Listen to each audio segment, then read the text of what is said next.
Hello. I'm just getting started and I've got a few things I just want to show you guys before I get started. We've got a few minutes actually before the 6 p.m. but I thought I would, I always try to get streaming actually a lot earlier than usual, 5:30, but things always sort of come up and get in the way. But good to start a little bit earlier today, especially for me in Melbourne. Um, a lot of guys over in the States, I think for them it's early hours of the morning, but it is good time for me and to sort of get set up and sort of we've still got a bit of light. So let me know how you're going and who's watching. We've got a few chats. So we've got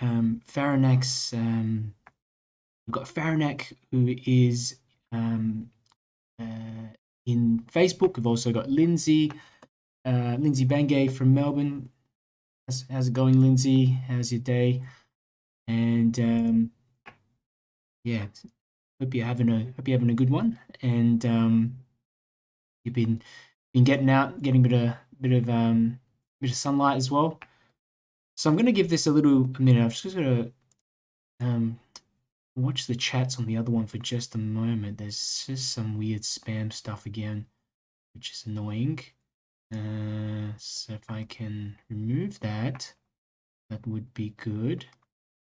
Okay, I think that's worked. We've also got Margaret 𝗪𝗙𝗡𝗦𝗧𝗏𝗪𝗏𝗡. How you going, Margaret? And 𝗪𝗙𝗙𝗏𝗧𝗏 from Geelong. Good to see you guys both again. The regulars. So I thought I would also just show you as well, for those of you watching along. I have done a bit of abstract sort of painting, so a bit of experimenting on some UPO paper. I did record this and pop it up. Actually, we'll have some videos that I'll upload on YouTube later on. So if you want to check them out, they'll also be on Facebook. I was going to mention something else, but I've kind of forgotten what I was going to say now.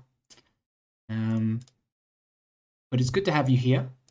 Good to have you all here, and it's a smaller crowd, sort of in this sort of time. But it's I guess it's a good time for us here in Australia. Lindsay says, all good, thanks, Darren. And no getting out though, work gets in the way. Hope you had a lovely day. Yeah, I've just been working from home. Got a usual job as like most people. So it's a nice sunny day, being able to look outside. And hopefully this weekend I'll get a few things done. Just maybe check out some cafe or something. So I will show you some of these UPO paintings. I'll put some of these up on the screen. This is a couple of other paintings that I've done recently. So I don't know if you can just go through a few of these. Just a couple of sketches. Those were from that was from another session. That's from a class that I'm putting together. Quick little beach line and wash scene. This one from the other live. I did these two yesterday. I think they turned out okay. Probably not my best work, but I always make an effort to do some kind of painting every day, or at least every second day. So it's all good practice. This is I just want to show you some of the UPOs I've been doing, in case you are interested. And it doesn't show up so good on camera, but that's what one of them looks like. I'll grab some of the others as well. And let me know if you guys have used any of this UPO sort of paper before. I was doing some shopping, probably last week or the week before, bit of art supply shopping, and I went down to Dean's Art, which is over in Brunswick, and there was another art supply shop there as well, and I found this paper, this art spectrum paper, and I've just been playing around with this and getting some of these abstracts done, and it's an interesting exercise. It's good fun, and sort of I don't know. I find like having a look at it after, it looks like kind of like either the surface of a planet or something like that. They look a bit sort of I don't know how to describe it. Like they almost could look like galaxies or constellations or stuff like that as well. So they didn't take all that long to paint. And with Yupo paper, it's almost like a very, very smooth hot press paper. It's not even paper, in fact, it's polycarbonate, if I remember correctly. So very thin layers of polycarbonate.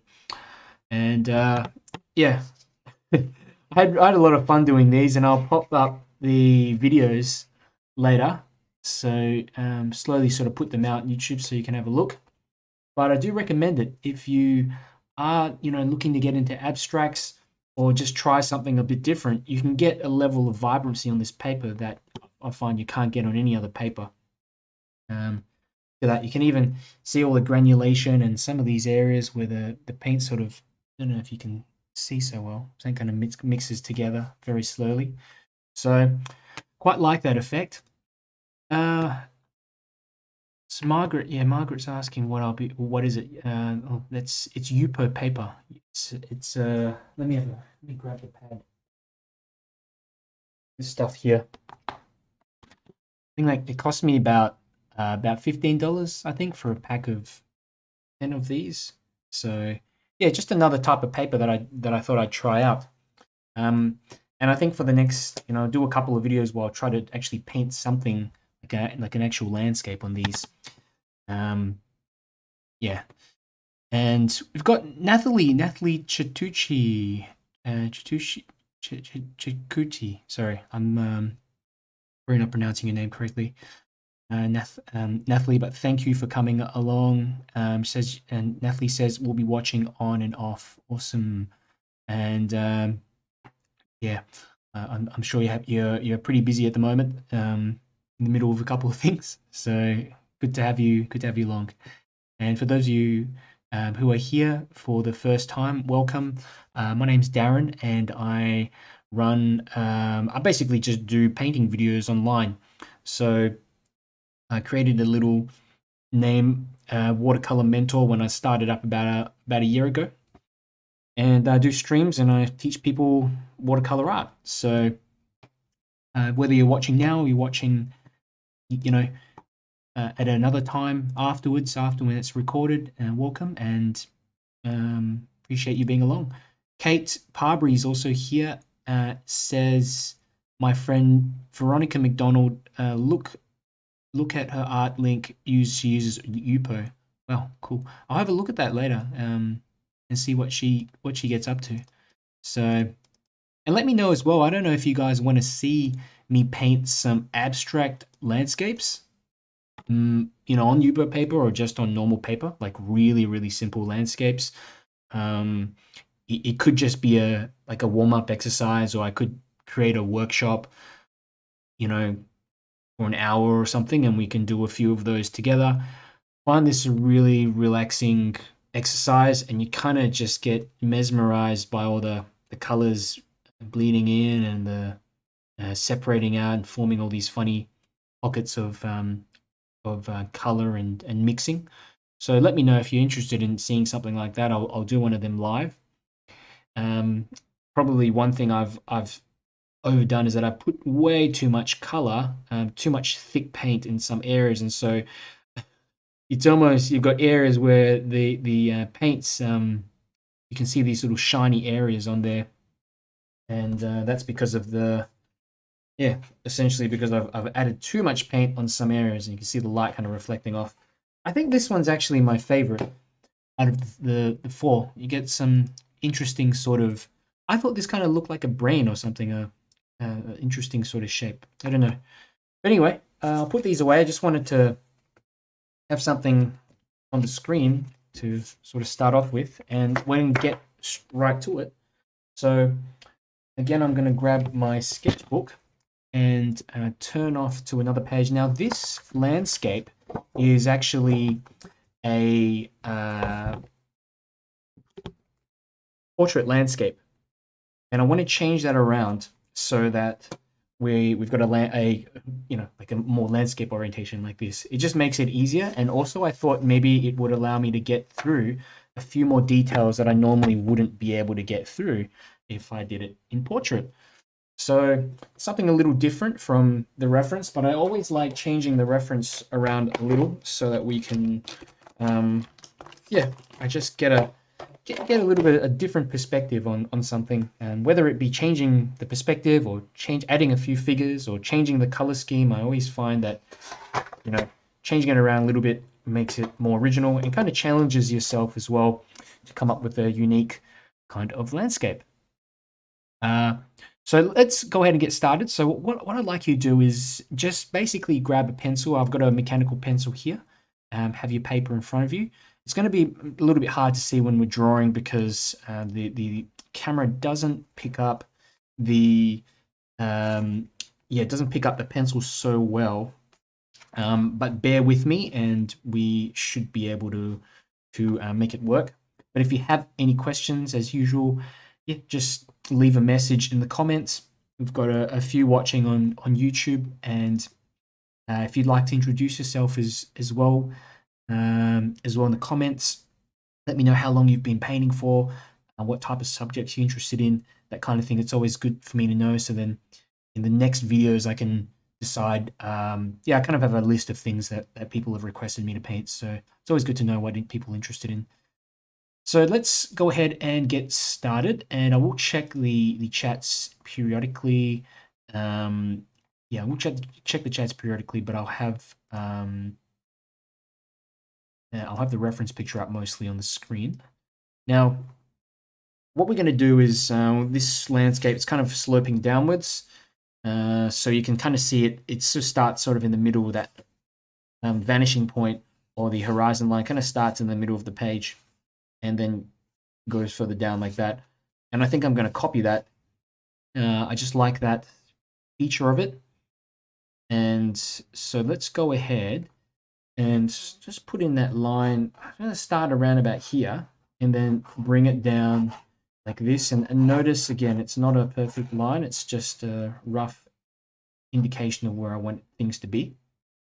It's a pretty simple scene in terms of the foliage and flowers and stuff like that. I'm going to try and get a lot of loose sort of work in here, a bit of this stuff for the flowers as well, maybe a tiny bit more detail here, and I'm just trying to indicate a few branches or something like that here for these flowers, but it's just some color, and then I'm going to drop in mostly wet colors for this scene. But I'm going to draw your attention now to this house here in the back, and it looks to me, it kind of looks like a church, but maybe might be able to put in another house or something else down here just to, I don't know, just to balance out the scene more, I suppose. So we'll start off with the rooftop kind of here. So just a triangle shape, just like this. It's probably the best way to describe. Just a triangle like that, kind of curving a little bit downwards on the edges. Okay, then on the top, we've got this kind of tower, which is just this kind of rectangular shape like this, and then we've got a section like that, and we've got a section here as well, and bringing that down might actually increase the size of this a little bit. Okay, and we'll bring this down, and this will be the kind of the bottom of this house, or what, the building. And here at the bottom, we're going to put an indication of the door, just like that. Don't forget to put it in later. Okay, good. So basically, this side, this tower has these two little triangular bits, if you see. One here, and then you've got the main sort of one that just reaches out into the sky, this top of the tower, and then it comes all the way down around about here, like this. And there you go. That's a tower. And it doesn't resemble exactly the scene. It's actually a little bit wider, same with the house, but I do want to just give it a bit more presence in this scene. So we can bring this down, and it actually connects onto the roof like this here, something like this, and it kind of goes, let's have a look. It got a section that just goes up like that, and then you've got the top of the roof here, like that, and comes up, and this section almost just dips behind, like this. Okay, not a huge deal. And then, the important thing is just carrying on the back of the building like that, and finishing it off. Okay, I think that's looking. I think that's looking all right. Yeah, it's looking all right. This area here underneath the roof, and we need to do this bit as well. Yeah. Another thing we got to start thinking about is the direction of light. So where we want to get in. Yeah, I guess the light source is probably the most important thing. One of the most important things to decide in a watercolor painting. Got to create some kind of contrast. So there's a mini sort of covered area here. I don't know what this is. It's a mini covered area which I'm gonna put in. It actually forms a secondary cover, area here, like of this of the building. I'm gonna put that in just as like that.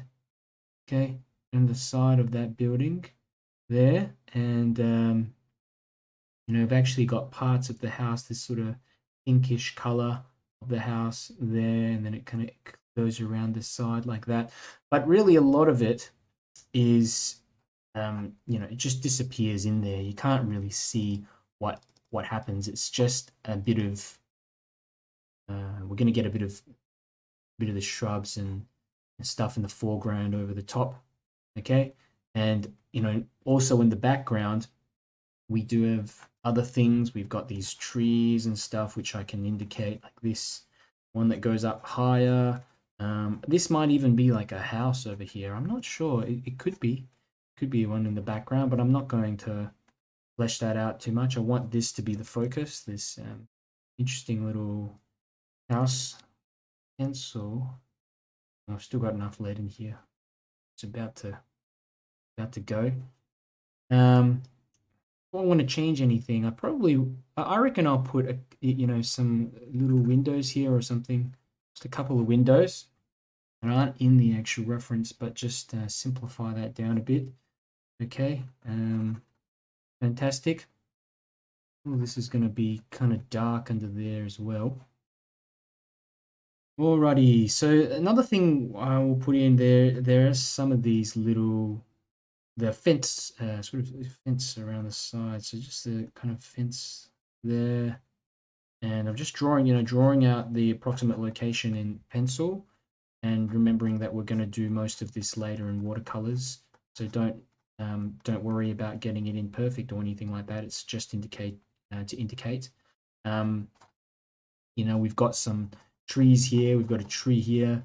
Again, I don't want to define them too much because I probably will change my mind later as to where they are. We could even go as far to indicate a path, or like some bits of wood or something here. These wooden poles here, and just leading into the scene. Something like that. We have to change the location of them around a bit. Let me just try one here, maybe one here, one here, one here. Okay, looking good. And I'm still at the same time just thinking, where do I put the light source? And I'm thinking, well, we have it coming over from the right hand side, then we'll have this area of the building, this area of the building lit, the other sides of the buildings building in darkness. Yeah, but it just depends on the direction of the shadow, whether just shadow's coming over this way, is it going to look nicer this way, or is it going to look nicer the other way? And we can put another hole or something here as well. Yeah, you know what I'm going to do? Let's just put the shadow running, kind of running, but the light source on the right hand side from right to left. Let's keep it that way. And So anyway, that's some little bit of scratching away at the background, and we can also begin to put in some figures. So this is one figure, the approximate kind of location of that figure here in the distance. Okay, just sort of standing, maybe walking into the scene like that. There. You know, we can also put another figure here, just in following behind like this, and simplifying this down as well, so that we've got a bit more, yeah, just I guess a little bit more detail in there. Not detail, but you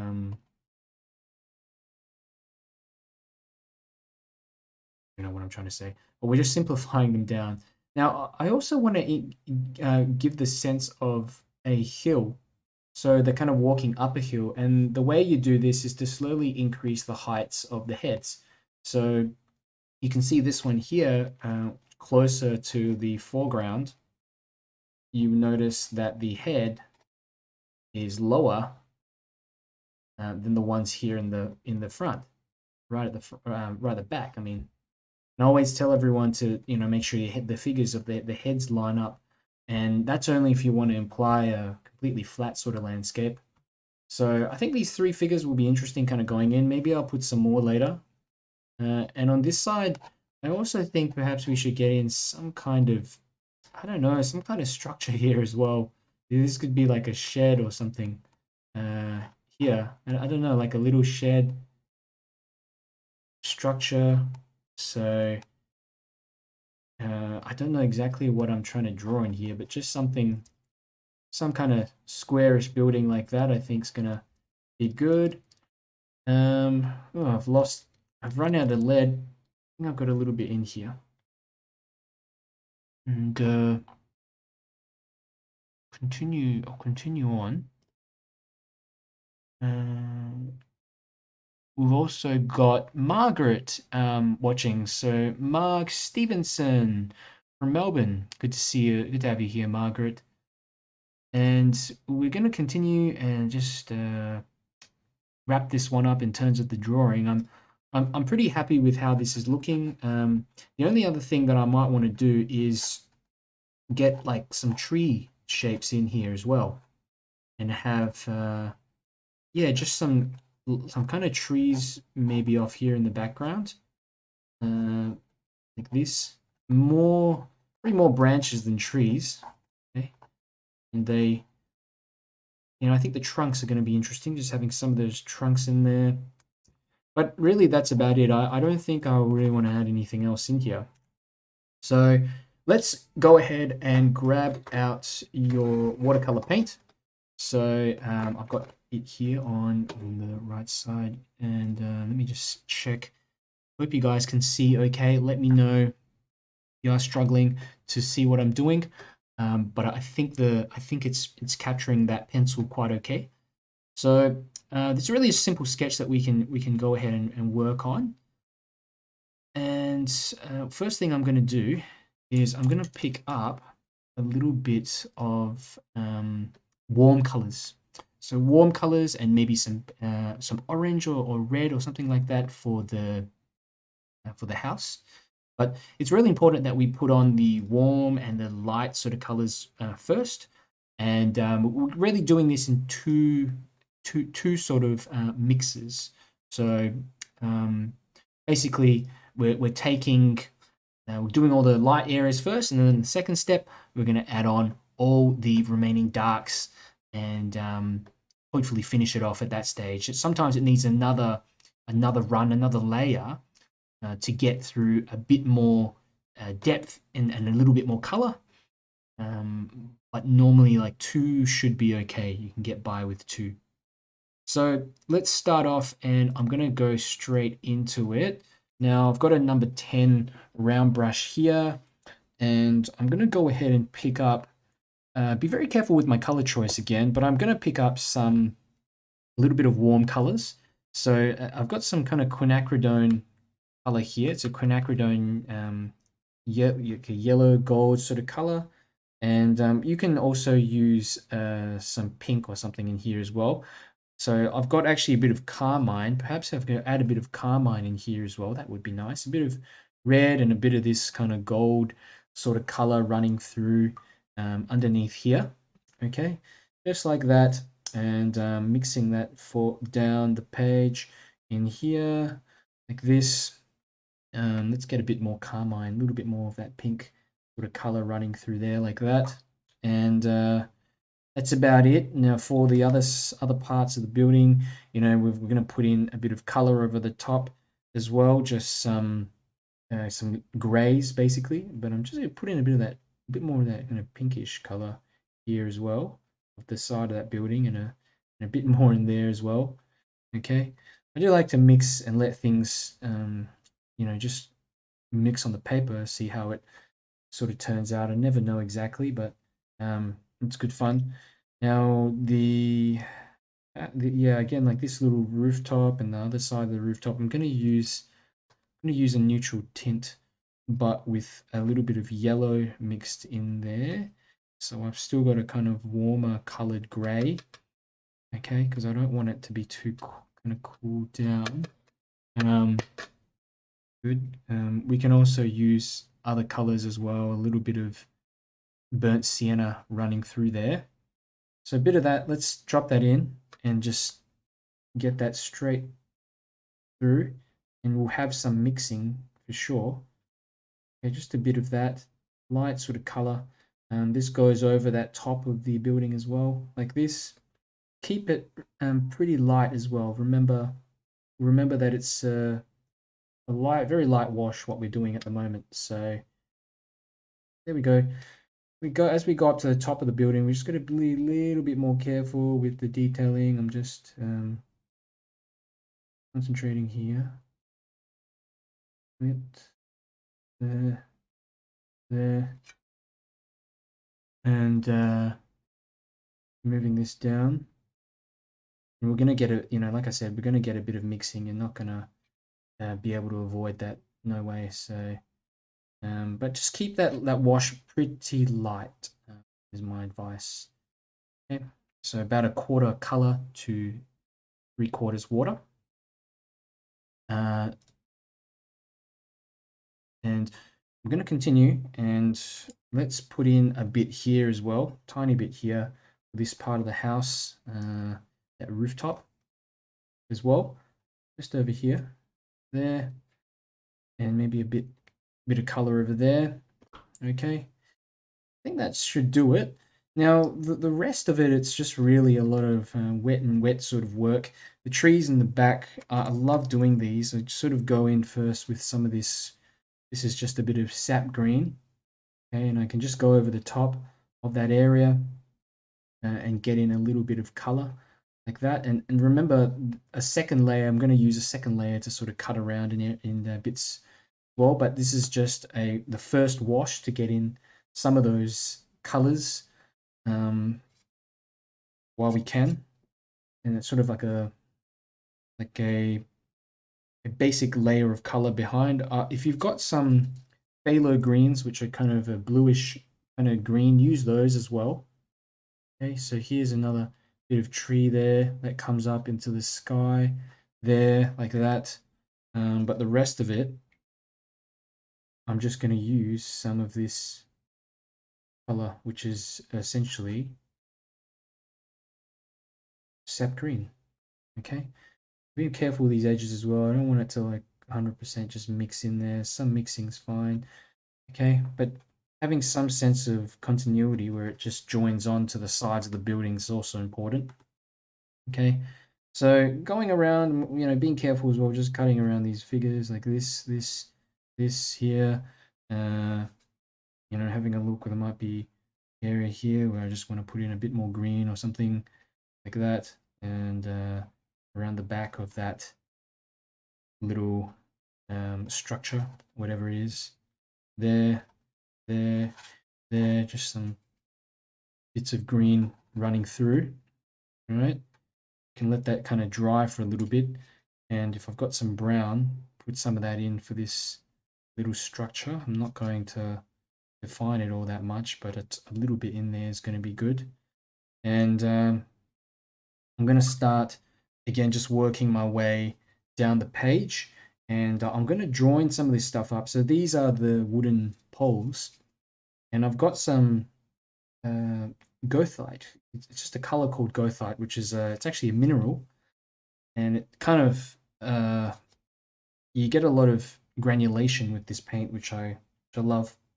So I'm using some of this and trying to join up areas of the background as well. So you've got just a bit of these poles leading into the scene, but at the same time it joins up with some of these areas in the background. You might even have smaller ones here, that kind of thing. It's not a huge deal, but later we can put them in. But just some of these marks here, just wet marks, help to join up the rest of the scene. So what I'm going to do now is just start putting in a bit of green down here. And also if we've got some lighter colors, like a bit of purple or something for the flowers, we can put some of that in. I've actually got a bit of this color called lavender, and I'm just quite obsessed with this color lately. So I'm going to use some of this, get in a bit of that color there. I might also mix in some ultramarine blue to get in some little darker sections as well, just like this. Okay, just drop them in here, and they're probably going to disappear later and I'll have to redo it, but we're going to bring this down and join up this area of the house with some of these colors. Okay, and bit of brown there as well. But a lot of it, really, this is just green that we're getting through. Okay, just green. We'll leave some areas for those flowers and bits. Maybe we get some mixing and that kind of thing. Leaving some white in here is also good. Don't feel like you have to color in the whole thing. Go there. Nearly done. We'll do the same thing over that side. And because these poles are starting to dry, or they've pretty much dried, it makes it a lot easier now for me to go over the top.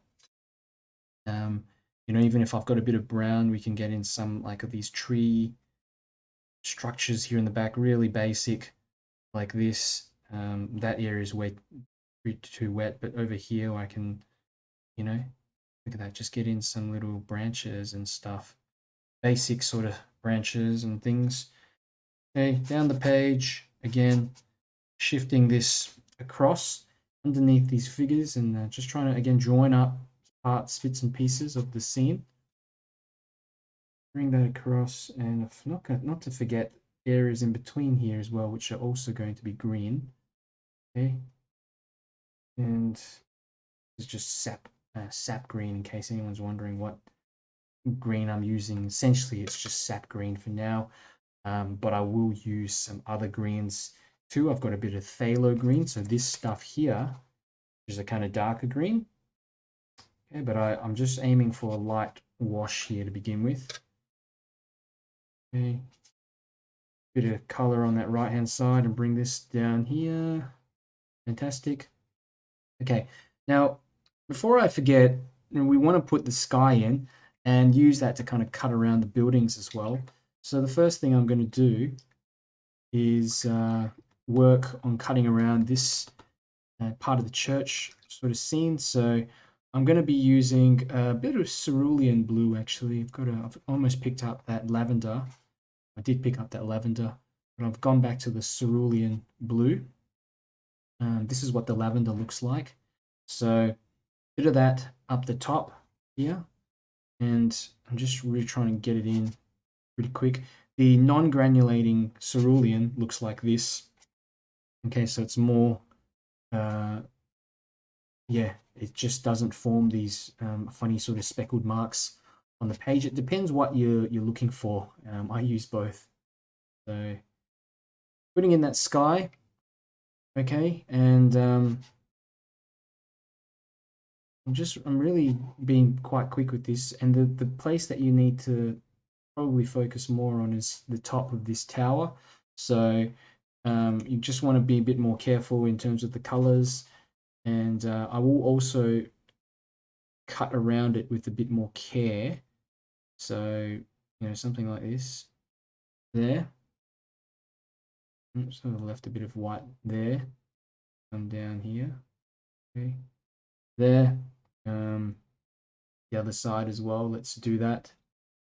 Bit of cutting around work like that. And doesn't have to be perfect, but just enough to show the edge like that.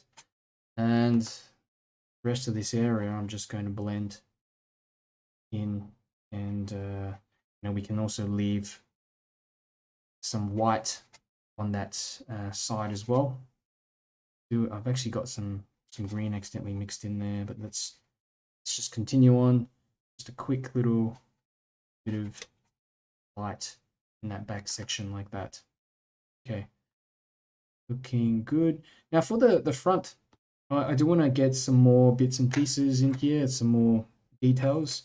So this is where I like to pick up some more greens and drop some wet into wet shapes in here as well to draw out contrasts and details.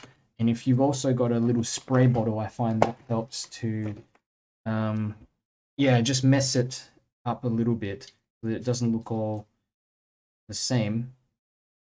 And here I've got a fan brush, so we can put in marks like that, stronger sort of marks, and blades of grass and things like that. Yeah, especially while the paint's still wet, it's pretty easy to do this. Okay, a bit more here. I've mixed up a bit of buff titanium as well in here, just to create some more interesting looking color, slightly opaque, so like that. Let's mix in some of this other color here, which is phthalo green, I think, a bit of phthalo green. Okay, something here just coming through, and just some wet on wet, but also keeping in mind that we want to leave the some of the dry bits as well here, form some bits and pieces.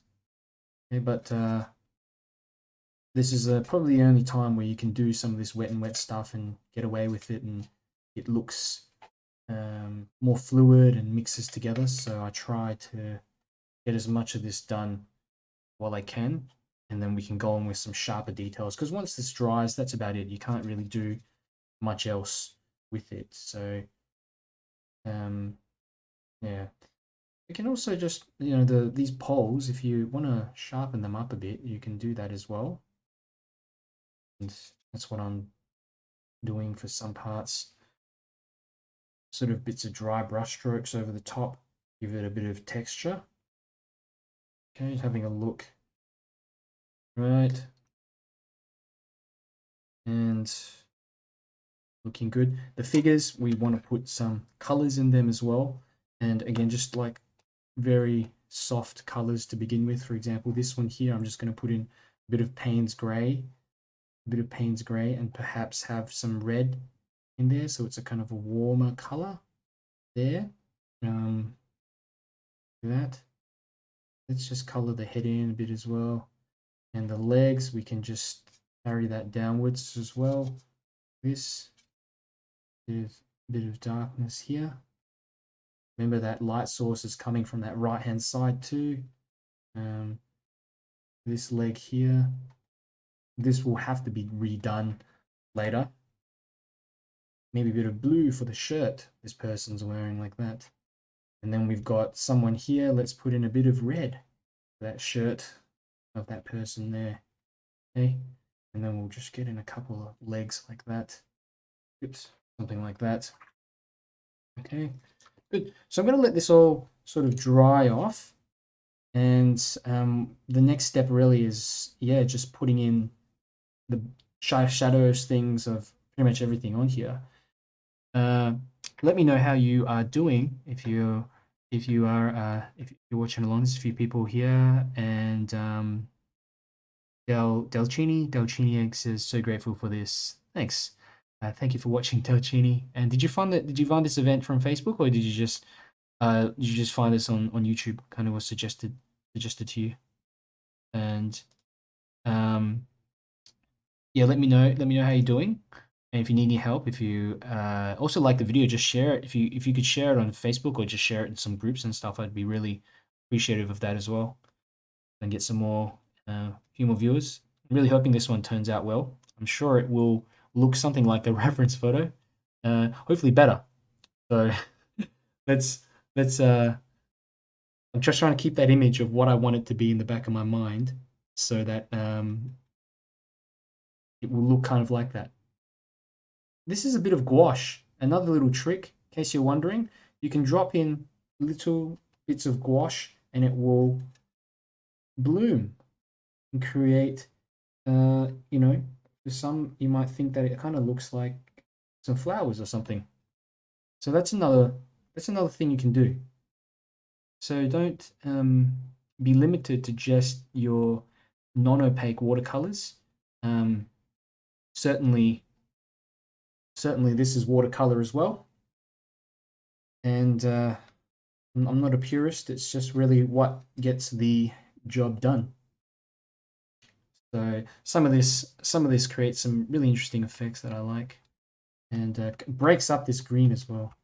Just a bit harsh at the moment, and it might look almost like nothing now. That's because we don't have the shadows in.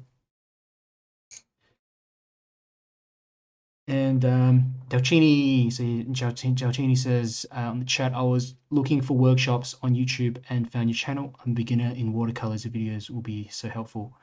Awesome. Yeah, that's cool that it's kind of suggesting my channel. It's taken a little while to get my stuff out there, but yeah, there's actually this is the 19th, more than 19th, maybe like the 30th live stream that I've done. So you can look at the previous ones if you go to the playlists. And there's a whole bunch of playlists in there if you want to check them out. Lots of videos, lots of content in there that you can follow along to as well. So thank you for coming along. I'm going to dry this off. I'm going to pause the audio so that you don't go deaf from it.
Alrighty, it's all dried off now.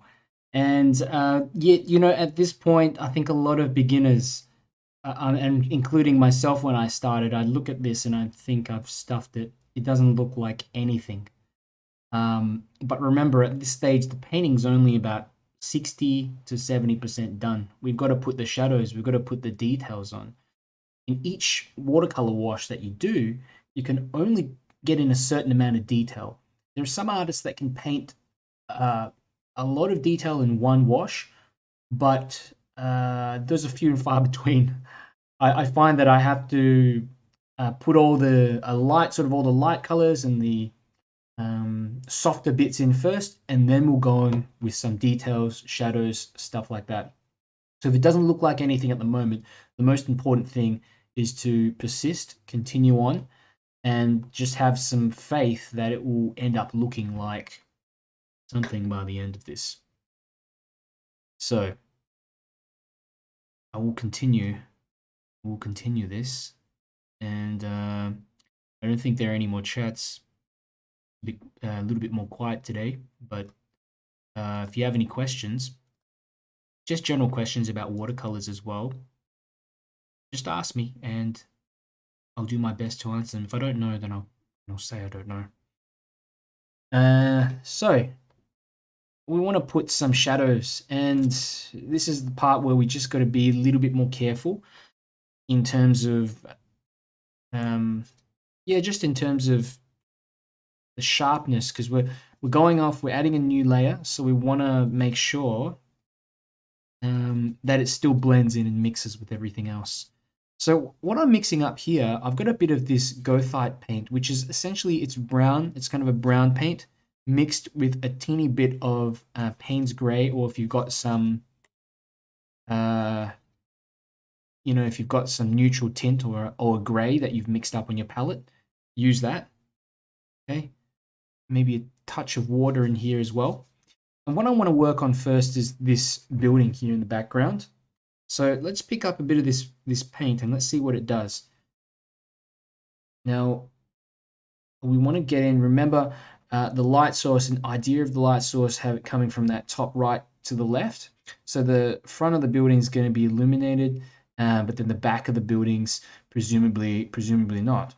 So I'm kind of thinking of the shadow patterns that I want to imply here, especially in this mini little roof thing here on the side, as well, which is going to be certainly quite interesting to get in. So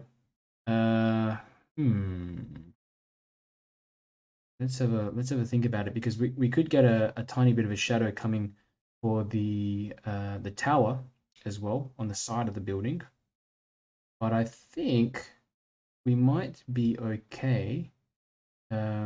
Let's go in with a wash, just a general wash over the top of this rooftop first, and then we can add perhaps another layer afterwards if we need to. Still fairly light wash like this, and here, there, and I'm going to connect that up with the top of this kind of tower like this, there, here, and then the top of the tower just more like this, and reaching up to the sky there, but we're leaving this right hand side of the tower. I just want that to kind of look like it's that we're having a bit of light reflecting off top. Okay, so this is a sharp sort of edge, a hard edge, meaning that the line that forms that edge is very visible. So, and that could be part of this area of that rooftop thingo as well. And then we've got some bits of the roof here too. It does help if you've got a smaller brush to do this. The brush I'm using is probably slightly too large for this, but I don't want to also fiddle around too much and end up with something that just looks overworked. So there we go, a bit of that edge of that building, and we're going to go down as well, further down the page. I'm thinking perhaps a bit of a, how can we get in a bit of a shadow on this building? Perhaps, the bit of a cast shadow or something like this here. And this part of the rooftop can be dark, and the right hand side might be okay. And just cut around like that. The right hand side of the building, I'm just going to leave the same color. And underneath, some more darkness, a little bit more in here, like this. Some little dark bits under there as well, just to indicate bits of fence or something. Okay, but we'll bring that all down. There you go. That's that side of that building kind of taken care of. I will also put in a little blue or a bit of this lavender in here, the door, like that. How does that look? Looks okay. Okay, let's have a look. Maybe the window here, just a bit of little little darkness in there, little darkness in that side as well. And then we can do this, you know, we can do a fair bit of this later, but sometimes I like to get as much of it kind of softer in here as well so that it doesn't stick out too much. Okay, top of that a bit more. There is a window, little window here. I can just draw in like that. Underneath the rooftop, we can just add another edge for this section of the roof, make it look a bit more defined, the edges of that rooftop like that. Okay, it's looking all right. Now, what I want to do now is create elements of darkness around the house. So, you know, here I'm going in with some really dark paint. This is a bit of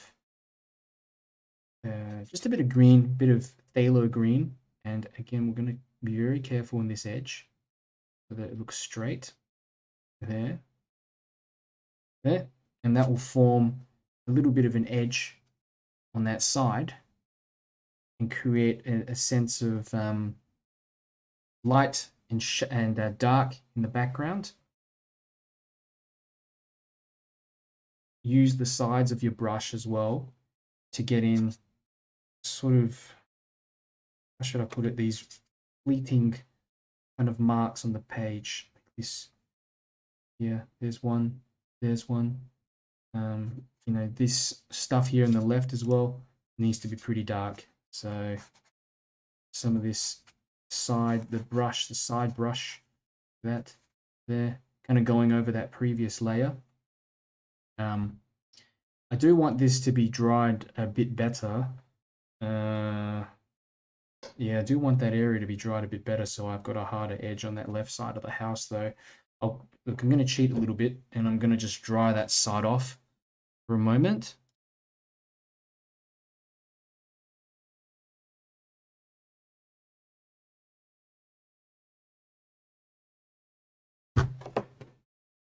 So once you dry that side off, that allows me to go in with some of this dark paint over the top and without it blending into the house. I really don't want that to happen. Kind of hard for you to see. I'm right-handed, so it's probably going to cover off areas, but try. You can see all right. There we go. Bit of darkness there, there. Where's that reference again? Bring up that reference. Just darkness in the background. That's all.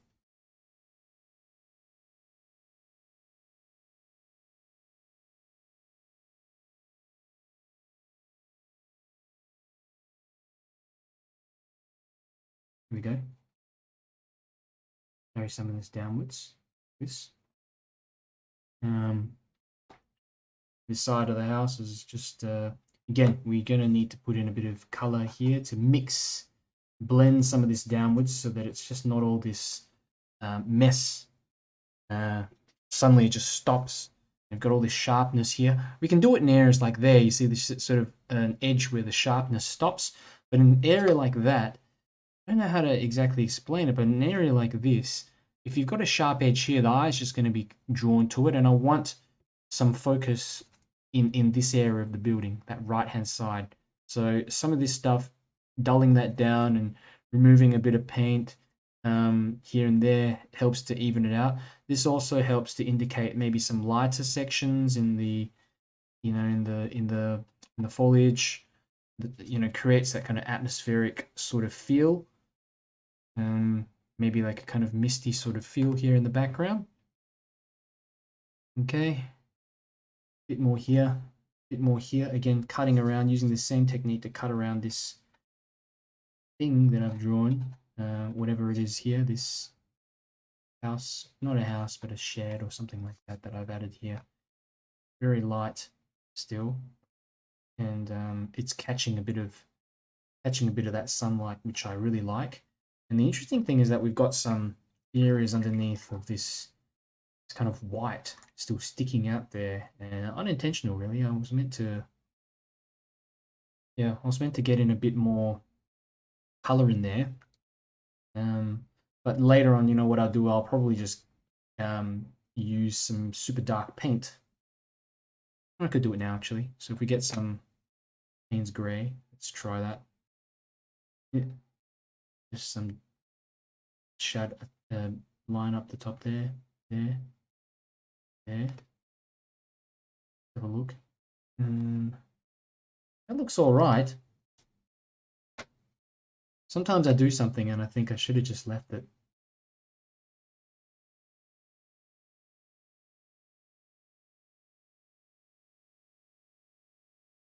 There we go.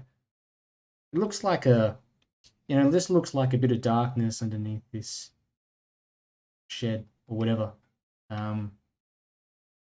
which is good. Let that dry and hopefully that should sort of dull down a little. Also, we'll start putting a bit more color around the sides. Perhaps a very light shadow on the ground as well, to the left of this building, like this. Well, I can, just a little indication of a shadow. It's not much. Something like that will help kind of connect it up on the ground.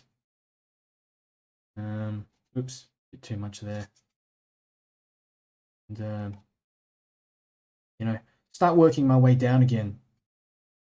And we got to think what else we want to put in here. We want to add in some of these poles, a bit of extra detail for these poles. So some brown, I'm going to mix some brown with some neutral tint here, and we'll get in a bit of darkness on some of these poles. Oops, sometimes what I do is that I'll wipe the brush off on the side and then carry that down, and then you'll get a lighter sort of, see, this is better, a little bit more of a subtle mark rather than it being completely dark. And I do want to preserve this bits of that brown on there, so just being careful. You can join some of them up a little bit as well, like this. This is just something I've made up, this little fence or whatever here. I do think I should put one here as well, left-hand side. Just a bit of detail like that. There. There. Okay. Good. And the figures do need a bit of work as well with the legs, especially. This will make them kind of stick out more. Bit of the legs behind there. Just using neutral tint.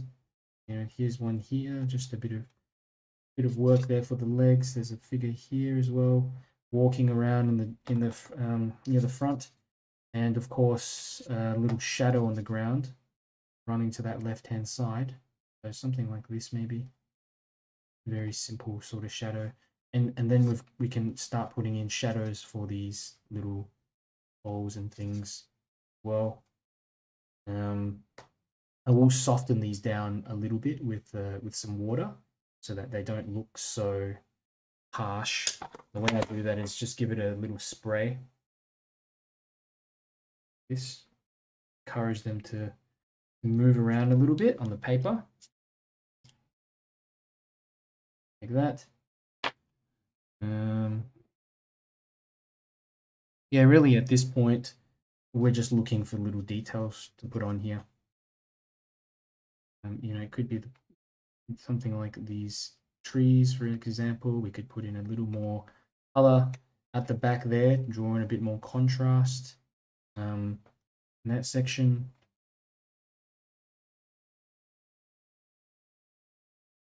Put in maybe a bit of hair for these figures as well, just a bit of brown or something.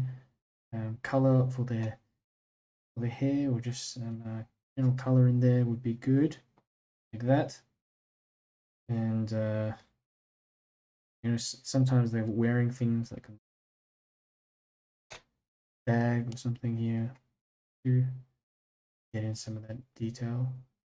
This there. I'm going to go in with some of the smaller brushes and hopefully finish this off very soon because I am don't want to spend too much time on here.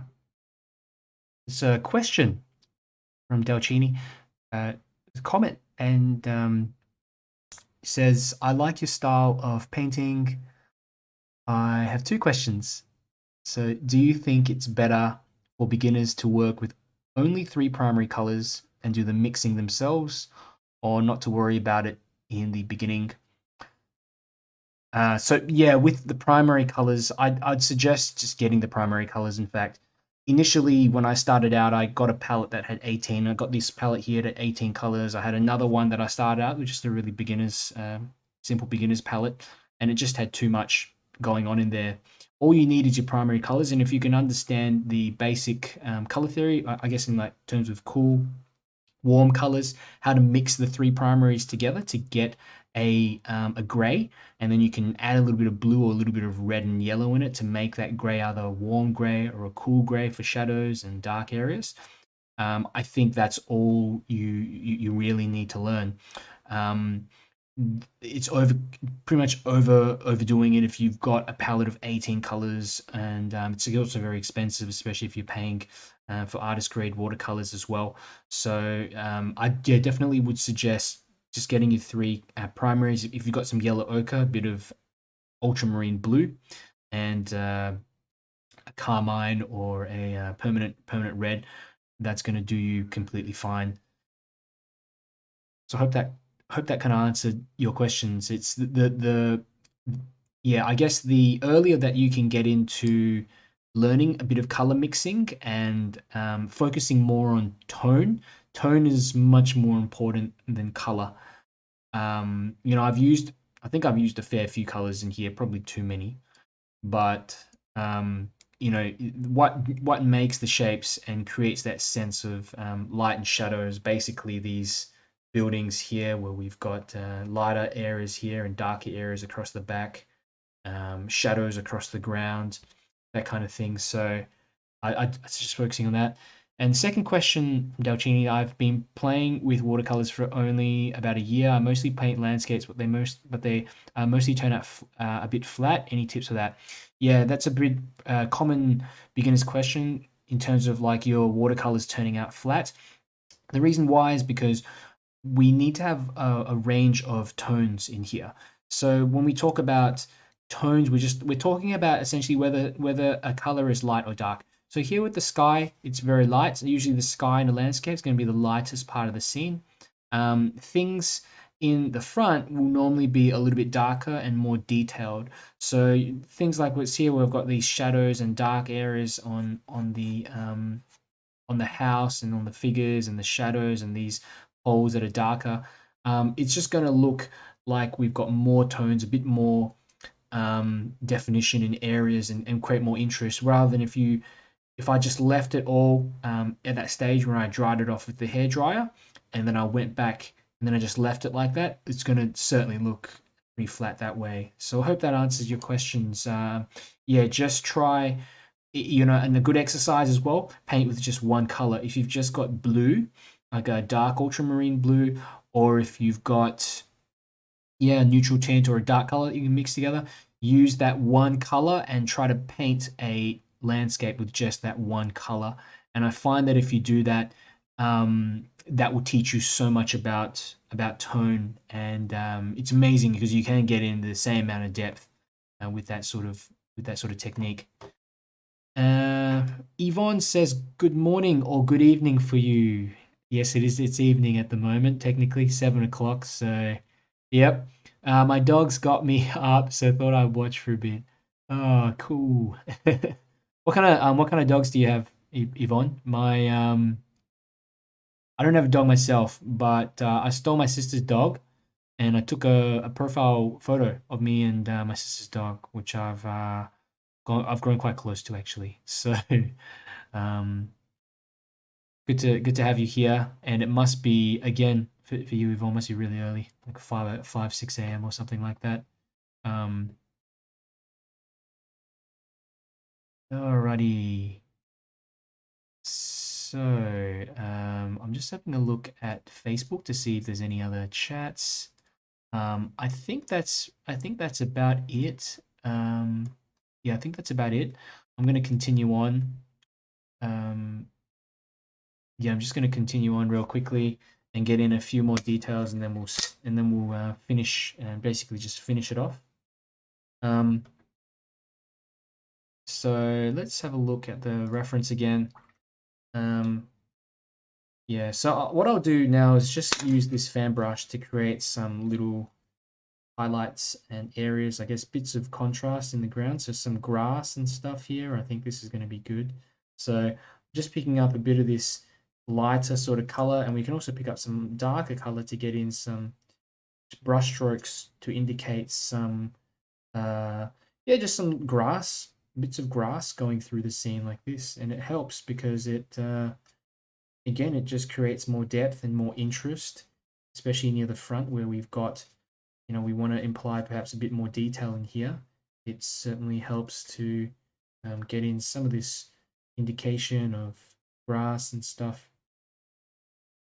twigs, things moving in that area. These flowers here are very, very loose, and yeah, there's certainly not all that much I've done to indicate them. Just at the start, I've put in essentially a bit of that, yeah, just a little bit of lavender to indicate. Ooh, and Mark Stevenson says, thank you for your video. How I know when your next one will be? So there, at the moment, I'm doing them every Wednesday. So Wednesday and Saturdays. Wednesdays 6 p.m. Melbourne time, and Saturdays 10:30 a.m. Melbourne time. If you go on to yeah, actually on YouTube, if you just have a look at go into the playlist section and then just look at there's a playlist that I made that just says lives. You can click in there and then select the ones that are upcoming. So they're pre-planned and you'll be able to see them and just yes, notified. There's like a notification bell thing that you can press so that it will let you kind of remind you. You just write them down as well. That's probably easier. Yvonne says German shorthand pointer and a mix from a shelter. It is 3 a.m. Dear God, 3 a.m. Yvonne. Wow. Well, I really appreciate you being here. I'll just say that. But if it were me, I'd certainly, I think I'd be sleeping. So thank you for joining. Yvonne's one of my patrons and watching for some time now. I don't know how long. It would be maybe a few months, hasn't it been, Yvonne?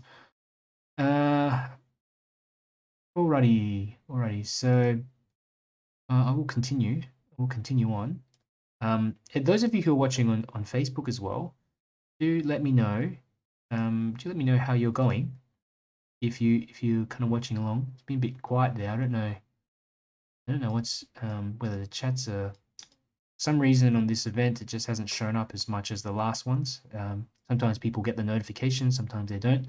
But it's good to have you all here. Oh, got V. V's here as well, and that's your username too. So convenient. Wow, I just got up for a sip of water. It is 3 a.m. here, and missed the last one too. Well, thanks for coming along, V.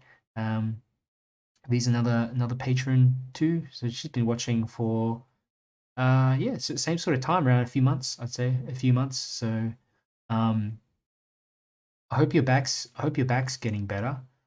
A bit unlucky. Um, yeah, it's kind of good. I've been able to get back into the gym lately, so it's good times. It's been fun, and just I don't know. I've been at home for too long, so yeah, just good to get out a bit more. And yeah, missed the last one. See you catching up, AUV. And look, this is some of these little brush strokes I'm doing here. You know, just tiny little bits of grass up in the background like this. It just helps to create. It joins up the scene, so we've got obviously some of this, you know, this grass that sort of just comes up and then it joins to the back, and then it's, I don't know how to explain it, but it just combines everything together. So you got to have connector bits in a painting. When I say that, I mean basically the foreground has to connect to the midground, which has to connect to the background. And if you manage to do that, then you can get in a very cohesive style, cohesive kind of painting, which is important because otherwise everything's just going to look out of place and it's not going to look at it as a complete painting. So if that makes any sense. Lavender. Let me just redo this figure here and a tiny bit more detail on that figure as well. This one here, I'm not so satisfied with how that figure looks. Let me just put in some, I'm going to put in some red or something here and maybe some darkness there. Just looks a bit odd. Place a bit more color, I think. Darken down that left-hand side more so that it looks more like a figure, for one. And then I'm going to pick up a bit of neutral tint or just a bit of darker sort of color.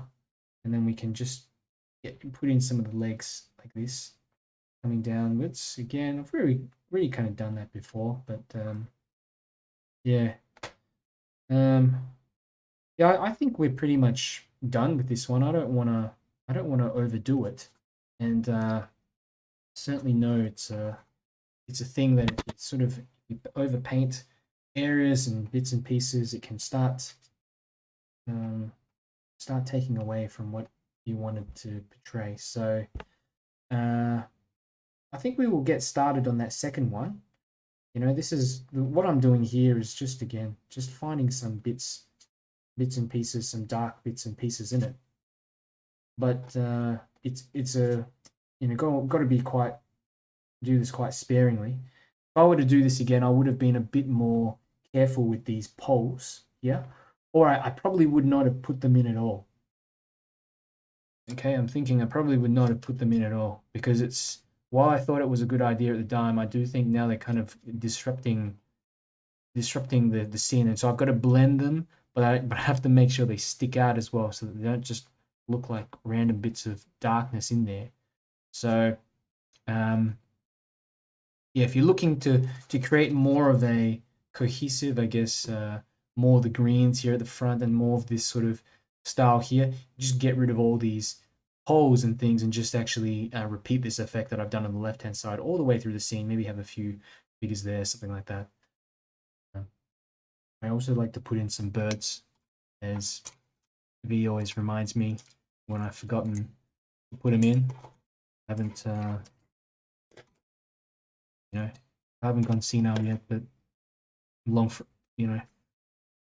But I do like the reminders. A few, but so just little V shapes here, like that, and they help to create. Again, just it joins the background with the sky, and it's kind of what I was saying before, where we've got elements of you know, elements that need to be joined up: background, the sky, the midground, the foreground, and when we have all that in, it just looks better. Okay, I'll finish. I'm going to finish this one off, and we'll start on the next one. I think that one looks okay. It looks okay. So I could have done better. But you know, you learn.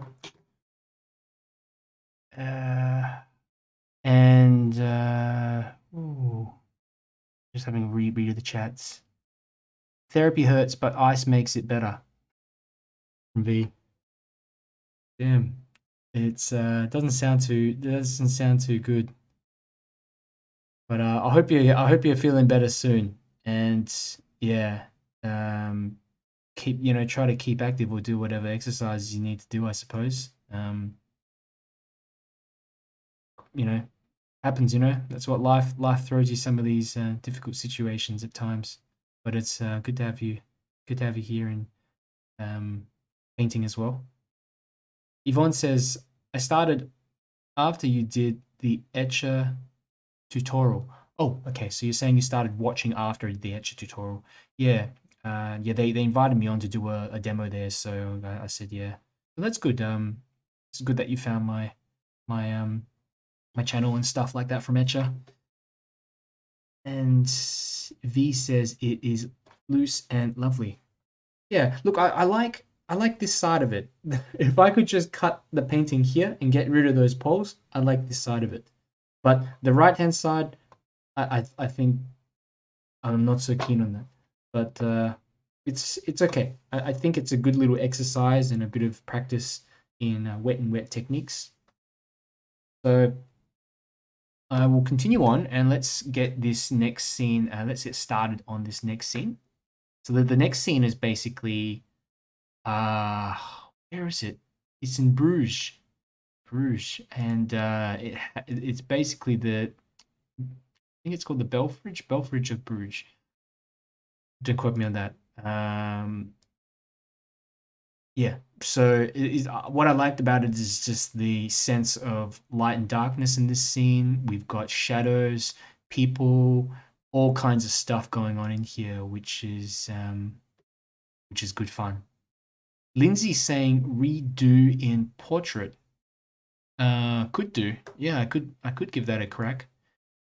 I think we'll start the next one first, and if I've got a bit of time afterwards, I'll redo it, and hopefully it comes out better. But what do you reckon for this next one? I was thinking, should we do it in line and wash, or should we do it in watercolors? We'll do it in line and wash. We'll focus a bit more on the drawing. But also the main story I want to tell here is just that light and shadow on these buildings. So let me know. But I was thinking kind of to do it in line and wash, just a different one. So let's have a look. Yeah, I think V says line and wash, and it's one vote, so we'll have to. Okay, Lindsay says line and wash. Okay, and 𝗬𝗙𝗙𝗦𝗧𝗏 says watercolors. That's two to one. Unless 𝗍𝗏𝗏's still awake. I like doing one. So V says I like doing one of each. It helps with all the skills. Yeah, I find like with the line and wash stuff as well, you can get away with the painting. If your painting doesn't work out well, if your drawing looks all right, it's overall it still comes together. So I'm just going to grab some pens and we'll get started. I'm going to get a 0.5. I've also got a, got a 0.8, 0.5, 0.8 liner, maybe a 0.3. Also got some of these thicker liners, which I'm going to use as well. They just work to color in areas. Okay, so let's go ahead and give this a crack. Change the reference on the screen as well. Whoops, turn off the camera. There we go. It's a pretty small reference there in that corner, but again, if you want to find it, it is in the community sections on YouTube, and there's also the community tab on YouTube, and it's also in where is it? It's also on Facebook in the event, the discussions on Facebook. And Yvonne's confirmed she is still awake but have no preference. Okay, cool. So we'll sorry 𝗬𝗙𝗙𝗦𝗧𝗏, but we'll have to go with line and wash. Okay. 0.5 and 0.8. I think I'll start with the 0.5 first, the 0.5 liner. Really, you just need one liner. If it's a 0.5 or 0.8, you'll be fine. Even a 0.3 liner is all good as well. So just increase the size of this reference so I can see a bit better. So we're going to put the horizon line, or just the base of the buildings, around, we'll pin it around about here. And I always like to draw a quick line first, because this will help to, this will kind of help to establish where the base of these buildings are. Now the top of this tower, this enormous tower, it kind of stops around about here. And I also am thinking it's right in the center of the scene actually. Who centered actually. But you know what? We'll just continue on. I'll put it maybe off right, a little bit to the right center area like that. And normally I will start with probably the easiest things. So for me, the easiest thing here is the tower and also these buildings to the right. So if I can sort of start and get in a little bit of detailing here, that's the top of the tower, you know, roughly finishes about here. Okay, there's 3 windows up the top like this, and then you've got a section that just sort of comes down. It's a very complicated building, but if we look at it, it's a kind of, the top of it is almost like a hexagonal, or like a, I mean, you could simplify it even to a cylindrical shape, okay? And then the rest of it is just like a square. So this, you know, a cube here, or a rectangular prism, I suppose you could say. There. So that's the second section, and it's leaning. I'm being careful. This is, I'm not trying to draw another sort of Italian landmark. Around like this. So really, I'm just trying to estimate the size of this tower first. Another third segment here comes down roughly here. The base of it, it's kind of here, and then you've got the rooftop, which just comes towards the edges like this there. Okay, there. This bit comes down, and then you've got a bit there as well, like this there. Joins all the way up, or joins across, and it's actually kind of a regular. There's these kind of pattern here. Look at that little up and down sort of pattern. Bit here, here, the flag sticking up. Okay. Put in the edges as well, like this. That's an edge of one. That's the edge of this other one here. This one actually goes out a bit further there, and this top one just really comes up like that. So we can put in these 3 little windows up the top here like that. Pretty basic. There's a clock here. I'm just going to draw a circle for that clock. And you know, we've got these kind of like spires that stick up around the edge, which don't need to be detailed too much. Little bits over the top as well, like that. This section here, there's like this little ballast, like, you know, area there. Maybe people stand there or something. There's a couple of windows here. 1, 2, 1, 2. Couple of windows. And this, you don't need to get in all these little details. I also use this to test and practice my estimation skills to see how much of these little details can I get right. I'll kind of compare it to the reference afterward, and I'll be like, okay, that was a bit off. This was a bit off, that kind of thing. And but it teaches you to estimate shapes. Okay, so I'm going to bring that up a little bit like that. You know, this actually kind of separates into little sections like this. Believe it or not, there's 1, 2, 3, 4. And it comes out towards the back. Alrighty.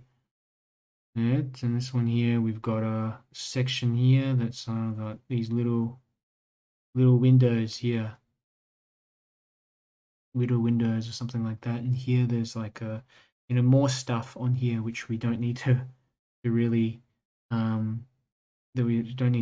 add on. Oops, this is actually further down, like here. See what I mean? That tower like that. Yeah, but it kind of looks like that. Kind of looks like this scene. We can figure it out as we go. Now this section has this kind of little bit sticking out like that, and then it comes all the way down here, and then this side as well comes all the way down. And the interesting thing is we do have some more bits and pieces. We do have, you know, a little bit more of the buildings here on the right too. Another thing I'll probably do is just increase that horizon line a bit to here, because I've realized now the base is just too high, too large. So we can change that horizon line. That's why I do everything pretty light the first round. You know, there's bits, all kinds of details in here, which we don't necessarily have to get in. I'm just going to put in some little bits like this, okay? There, estimating what it is. I know there's a larger sort of gate or something here, base like that, okay? They're looking good. And we've also got umbrellas, these triangles here off in the distance. And little umbrellas and little people as well. Little people which we can start to get some of these little guys in. Okay, look at just a couple of legs or something like that. And this one here, maybe walking there and here. So getting a sense of scale is super important. Putting those in just to have a bit of area there to judge the distance. Now we've also got kind of an area here as well, this kind of section sticking out of the building on the right. It's like a shade there. And this is going to be a little bit easier. So it comes up, actually this side of the building kind of comes out here, and then we've got an edge of that building just dipping around the side of there, like that. But we can start that here, go up like this, bring that in there. Let's go down.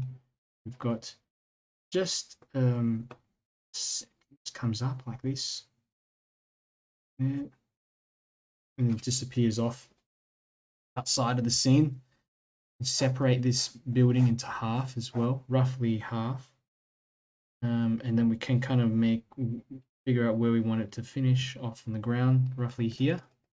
Okay, we've got little arches and things here, so I'm just drawing them in roughly, and I'm going to actually color them in later with the darker pen. Okay, there, that. Here we've got some more as well, just a square shape here. There's another square shape here, like that. The windows get bigger as you come closer. Make sure you draw them bigger. And I'm just also having a look to make sure that they are large enough. Now, the height of them should be around the height of the top of that building. So this will have to increase a bit. This will have to increase a little as well. And then they sort of like just get progressively smaller as you move back. This one's pretty big. It comes all the way down like this, disappears out of the scene. Just disappears. And there's one here as well. There's a sort of section of that building here. And there. There's another area here. This is actually two buildings. So we've got one building here and one building to the right hand side like that. So, you know, start putting in some more windows here. There's another one here, another one here. Okay. And we got ones that kind of come out of the scene as well. Make sure the windows line up. So with these perspective lines, you see how I've drawn that kind of like this here, just a line go running through these buildings to aid with the perspective. That's how I draw the windows. I make sure the windows kind of follow these perspective lines as well. So, for example, if I wanted to draw a window here, I would go like, see there's some lines. I draw the top of the frame and then I come down, finish it here. I'm here, and so that these lines, they just follow along like that. And as we get into the distance, the window openings become more and more narrower until they just look almost like a line at the back. So that's how you kind of do them quickly. Anyway, And I know they don't really appear like this in the reference, but it's always a good way to just good to sort of change things around a bit. I've got a larger marker here, and you can use this to put in some extra details and things. So I'm gonna just try to do that here. You know, that could be edge of a window, like the you know, the, what is it called, the actual four corners of the windows. Oops, 1, 2, 3, 4. Do we have some window frames? Probably. So, yeah, thing like this. Yeah. I don't know. I don't think I'm going to do it for all the segments, but yeah, this one might be just there like that. Okay, we can have a look at this. You know, this arch section here, darken that bit of as well. There we go. Color that in a bit. You don't have to color the whole thing in if you want. You can just color in a bit of it. Bit of this window here. Okay, a little bit of that sort of colored in. Bring this down. Another section there of that window or whatever. There's another. There, it creates a bit more definition, and then the lines also look a bit more confident as well compared to the ones I drew before, where I was just kind of estimating where the heck everything should be. There's sort of a little separation like that. Probably could do with some bits in here as well. Okay. There, just pressing down lightly in some of these areas. This kind of like using a flat brush, these pens that have a nib that's like a, you know, like a highlighter. That's what it looks like. Flat nib, you can see. Maybe you have a window there or something. You know, I was really thinking about, you know, whether I actually enjoy doing line and wash or whether I like watercolors more. And initially, I used to always just paint in watercolors and not do anything else because I don't know, I thought I wanted to master that and get to a point where I felt, yeah, that I was really doing super well in it. But I found that, you know, trying something different allows you to find a sort of an area or a strength that you may not have anticipated in the first place. And I think that's something with line and wash because I like drawing certain things, not everything. I do like drawing buildings. Very much enjoy drawing buildings. So I found that like the line and wash just allows me to draw buildings a lot quicker than in watercolors where I end to just being fixating too much on details and waiting for things to dry. Whereas with the pen, I can just go straight in and get in all the detail straight away and just take my time as well. I'm not under any sort of rush to get in any structure or detail in it because this is going to dry pretty much immediately once I put that color on. So, you know, if you haven't tried line and wash or, you know, for example, you want to try gouache painting or something like that, give it a try. You might like it. What have I done here? I've got some green on my paper. No, I did that. Somehow I've got green, but I probably kept this too close. Fantastic. I'm just having a look at the chats to see if I'm who else is here.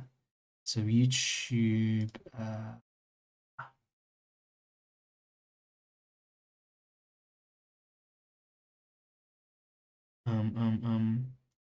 V says, "Are all those pens waterproof and won't bleed?" Yes, they are. I had to make sure of that to begin with. This would be a disaster if it just started bleeding. And V says, I like the idea of having the wide nib to use. Yeah, so you can probably get one of these pens if you go into your office supply store or something like that. It's a pen that I never thought that I'd use, and um, now I find that I'm using it all the time to indicate structures. Like just to get in that window, it's taken literally a few seconds to do each window. So uh, yeah, and having these thick and larger lines near the front will automatically just draw this closer so that it looks closer for the viewer. So it is actually pretty good. I thought it was a bit of a gimmick at first. And I got these pens that they were sent to me by 𝗬𝗓𝗦𝗧𝗏. They sent them to me for free. And I was a bit skeptical of these, but I actually used them quite a lot. So what we'll do, some things here, just we'll drag down the sort of areas I'm just making up. 0.5 liner, and I want to like put in some more figures, especially some figures closer to the scene. They will be potentially too large to get in some areas. So here is a figure, keeping those marks pretty loose as well, so that I can, yeah, just get a looser sort of feel in. That's what I'm trying to say. Just some looser kind of marks. Yeah, this could be a leg like that. This could be another leg. I don't know if this figure is walking to or from, to or fro, maybe to, towards us like this. Okay, and maybe they got a bag or something here as well.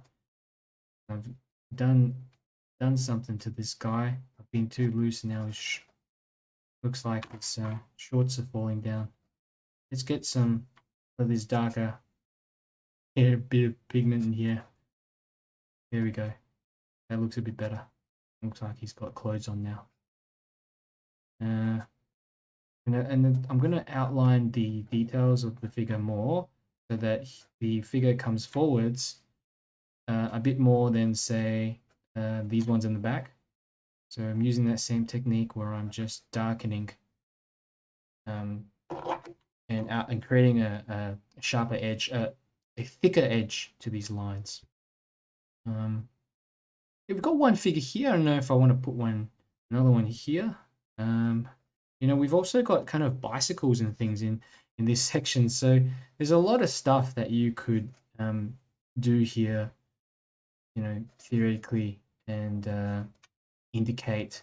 So it's not it's not something that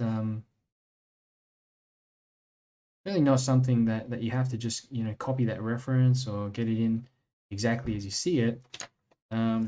Yeah, I change things up quite often actually. I think I'll put in a head of a figure here as well. We'll have another one there, just estimate where I want that figure to go, and then a bit of that body here. It's almost a bit too late to do this, but we can still get in that detail there. There we go. And then just another figure walking through the scene, and I can just again create a bit of contrast by darkening this top, this figure here. There. So then he comes out. Okay, comes out of that scene a bit, and then looks comes in front of what everything else is, basically everything else here. So now we've got a couple of figures closer by the front, and notice like I've made the heads pretty close as well, all lined up, especially with the ones in the background. Going to help to create that sense of flatness in the landscape. You know, some more figures here. Could be someone here, maybe pushing something down, like a trolley or something. Yeah. There.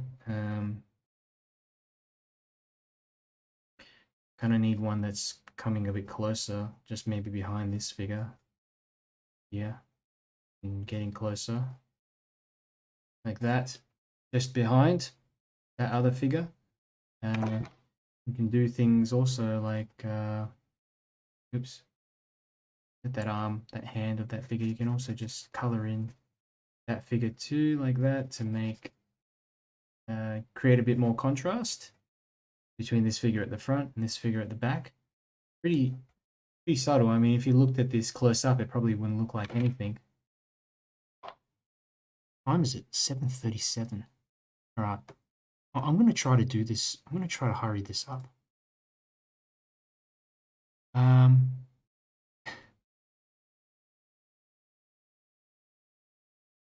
V says he looks like he's riding a bike at the moment. Oh, which one? This guy in the front? Add a seat under him. Oh, this fella. Yeah, kind of. That kind of looks like he's just standing up, but his legs are missing. They've been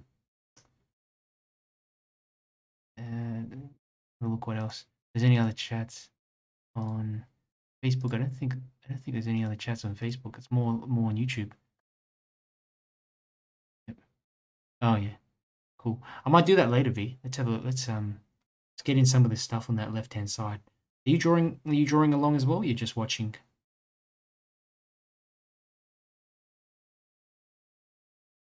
You know, I kind of picture you in bed with your sketchbook.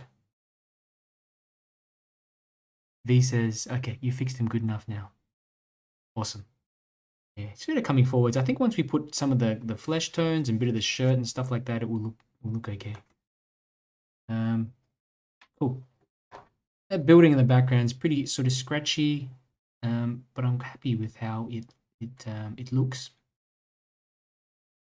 And let me bring up the reference again, and let's see. We do need to put in some more stuff here on that left-hand side.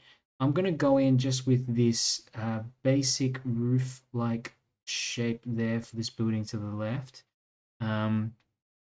I'm making it actually a little bit taller than it should be. Look here. Just actually hatch away also at that section there. You know, some of the hatching work, you can do this earlier to already imply some darkness on these buildings.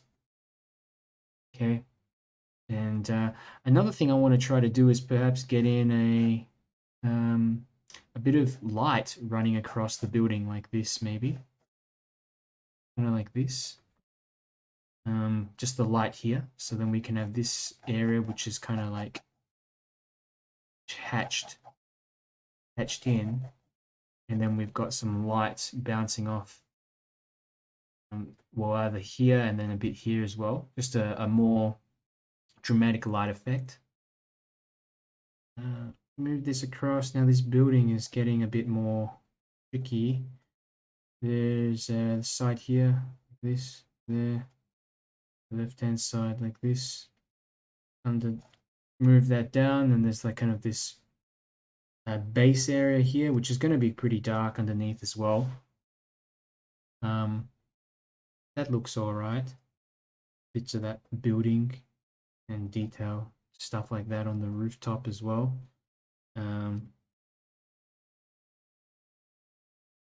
Fantastic.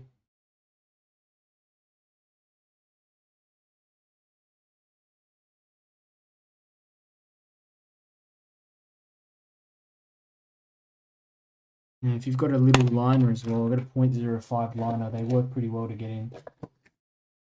Like teeny little details like that on top of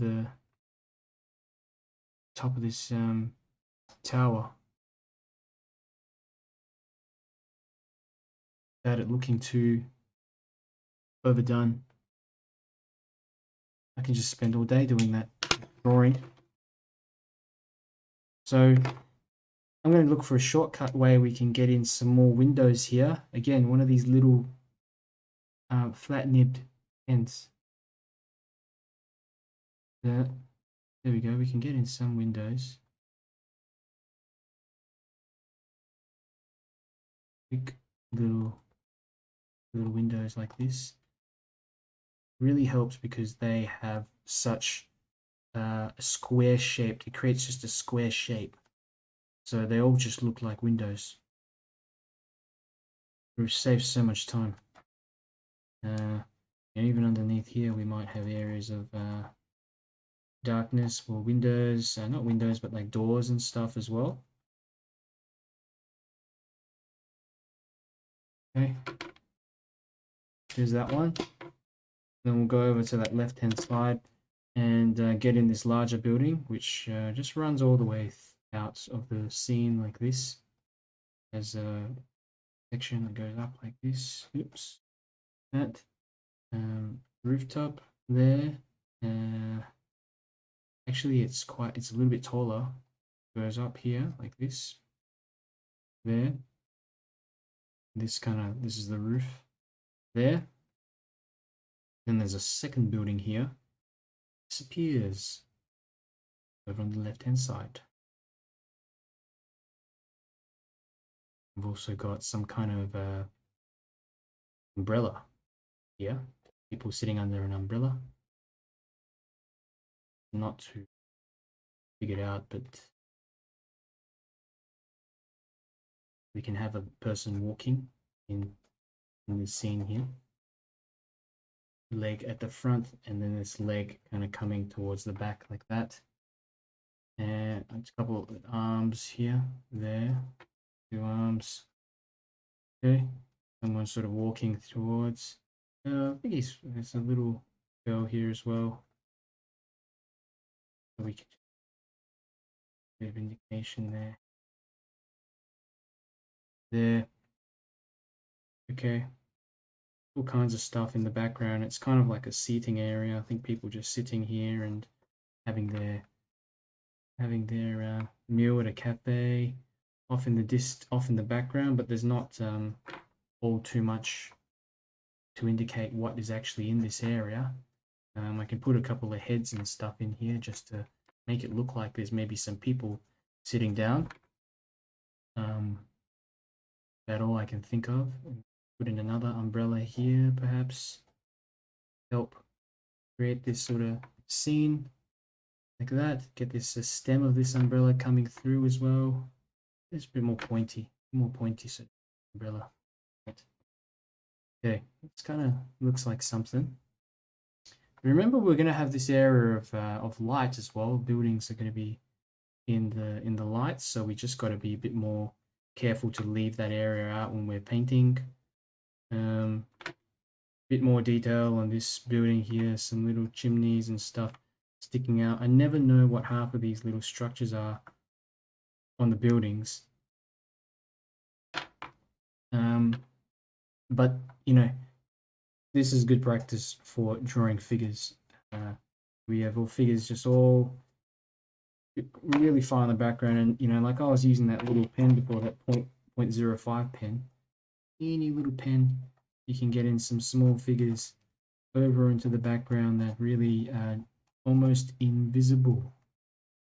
But this overlapping sort of shape area, I think that's basically makes it look quite interesting.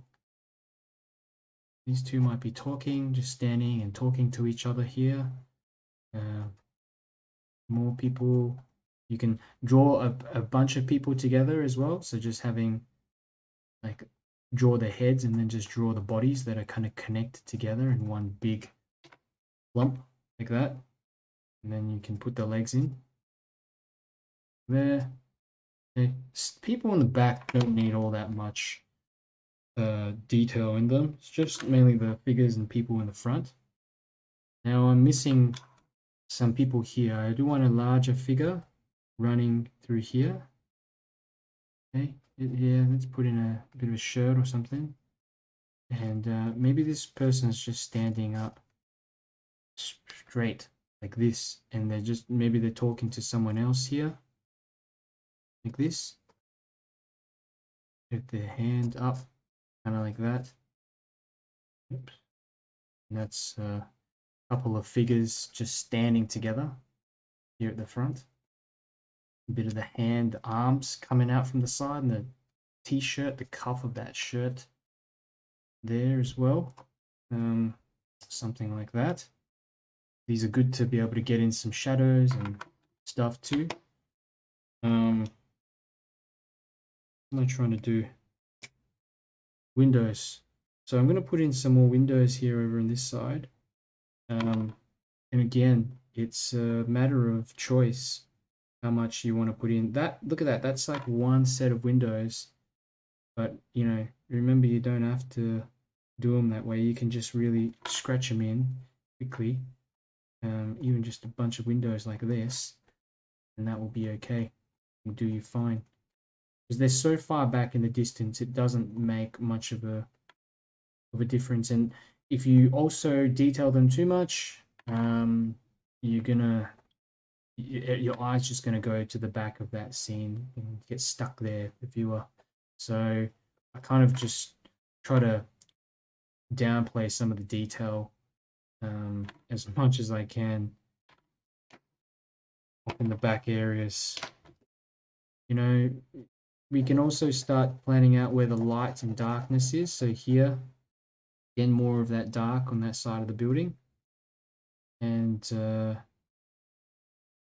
you know, oops, this is actually more of a triangular shape like that. Joining everything on.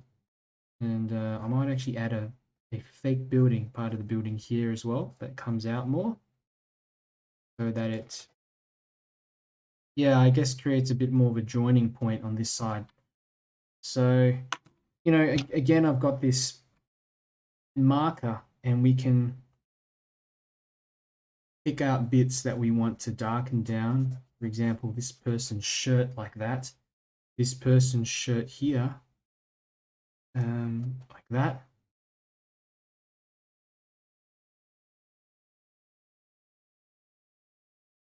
Okay.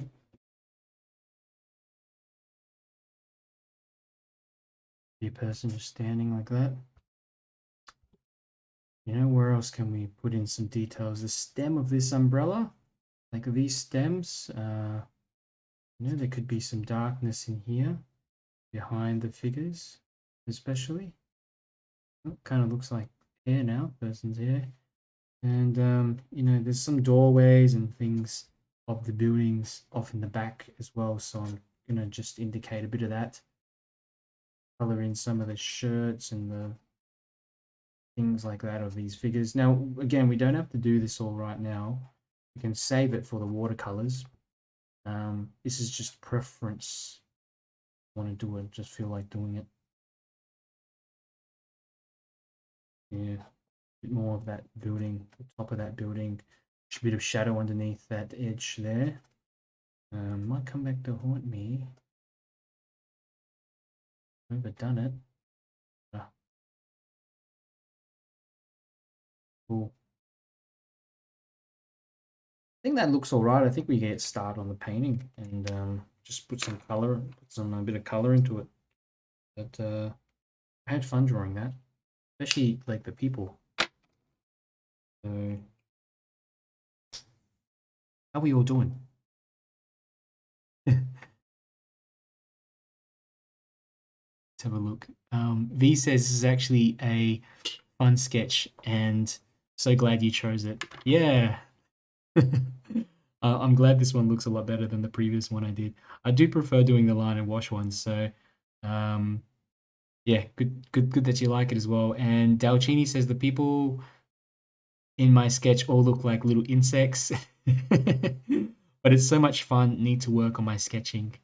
Yeah, look, and for every, you know, when you work on your sketching as well, the good thing is that it actually improves your watercolors too, because the control that you need with your paintbrush, you're pretty much practicing the same thing when you're drawing, and drawing even with just a pencil and just understanding areas of light and shadow, super important. So definitely relates.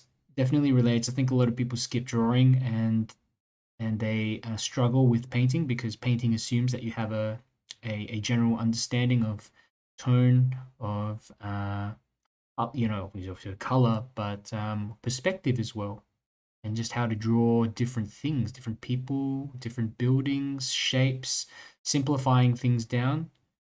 So let me have a look at what if there's any other chats on Facebook, do you guys on Facebook have any questions?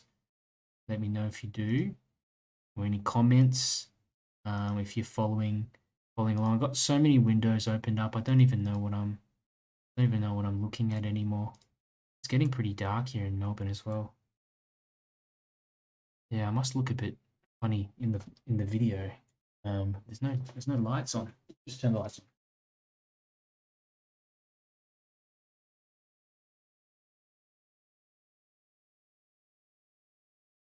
Okay. No longer in complete darkness. Alrighty. So let's get started on the painting, and I'm going to start off as usual with all the warm colors and try to use quite a limited selection of colors as well. So I've got myself, just get these pens away.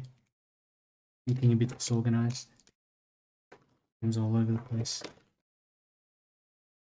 Sometimes when I have too many things around, I get a bit stressed and I just have to move everything. Okay. V's and V says it's helped me so much with watercolor drawing. She's referencing drawings helped her much of watercolor. Never thought I would like pen and wash, and I do enjoy it now, but I do love watercolor. Yeah, I think they're both good. I can't decide which one I like more, but they both have their own sort of charm, that's for sure. Yeah, yeah. V says, must add your birds to this one. I want to put some on the street. Oh, yes, the birds. Let's get some in. Let's get some birds. I've almost forgotten some here as well. That would be good. Some little ones. I just pick a small pen, maybe the 0.05 may be too small, sort of the nib's too little. Let me find one that's like maybe a 0.1 or something. Okay. Put a few little sections like that. It's a bird. Yeah.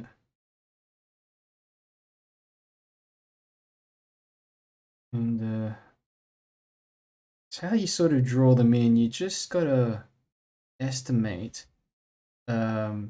roughly the size of the body. It's like an oval shape. It's going to be impossible for most of you to see this on camera.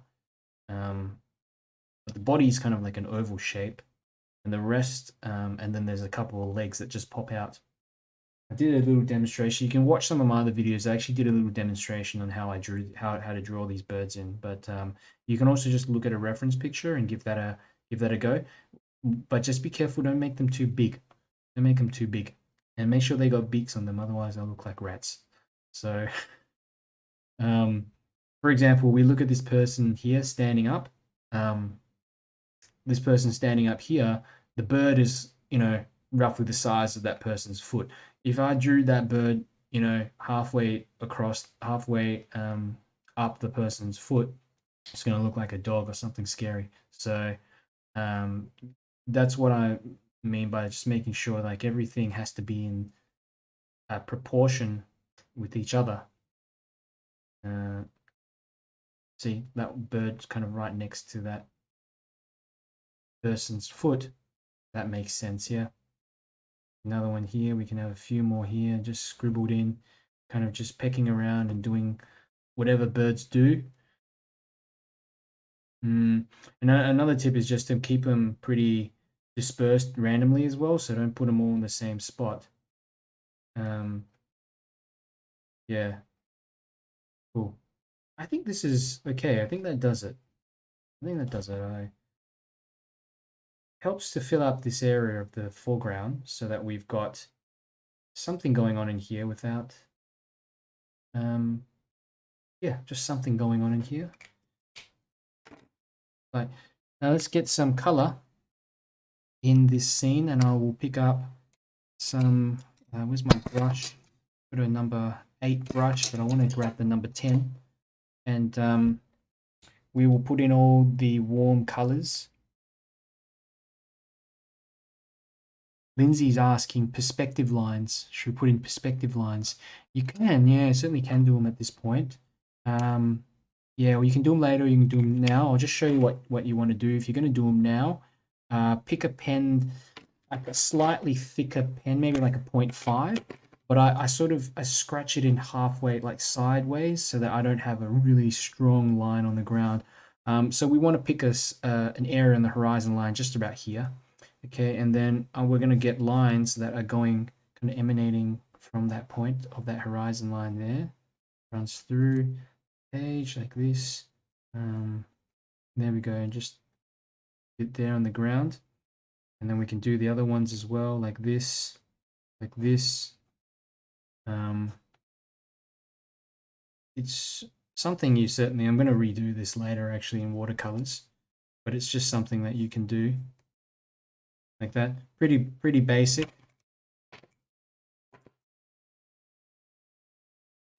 Okay. Number 10 round brush.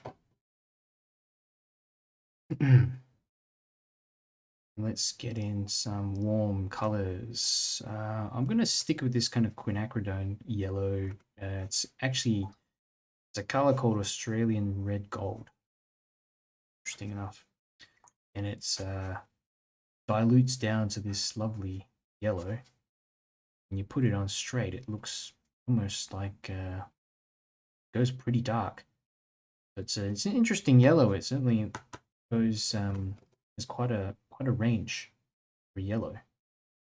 Very dark yellow. You know, I can start putting in some bits of blue or something in here as well. Doesn't matter. Look, this is all just going to be this is all just going to be darkness at the end of the day once we're done. Okay, but just a little bit of this sort of warm color in there will help to match it up a bit as well. I may have accidentally put some green in there.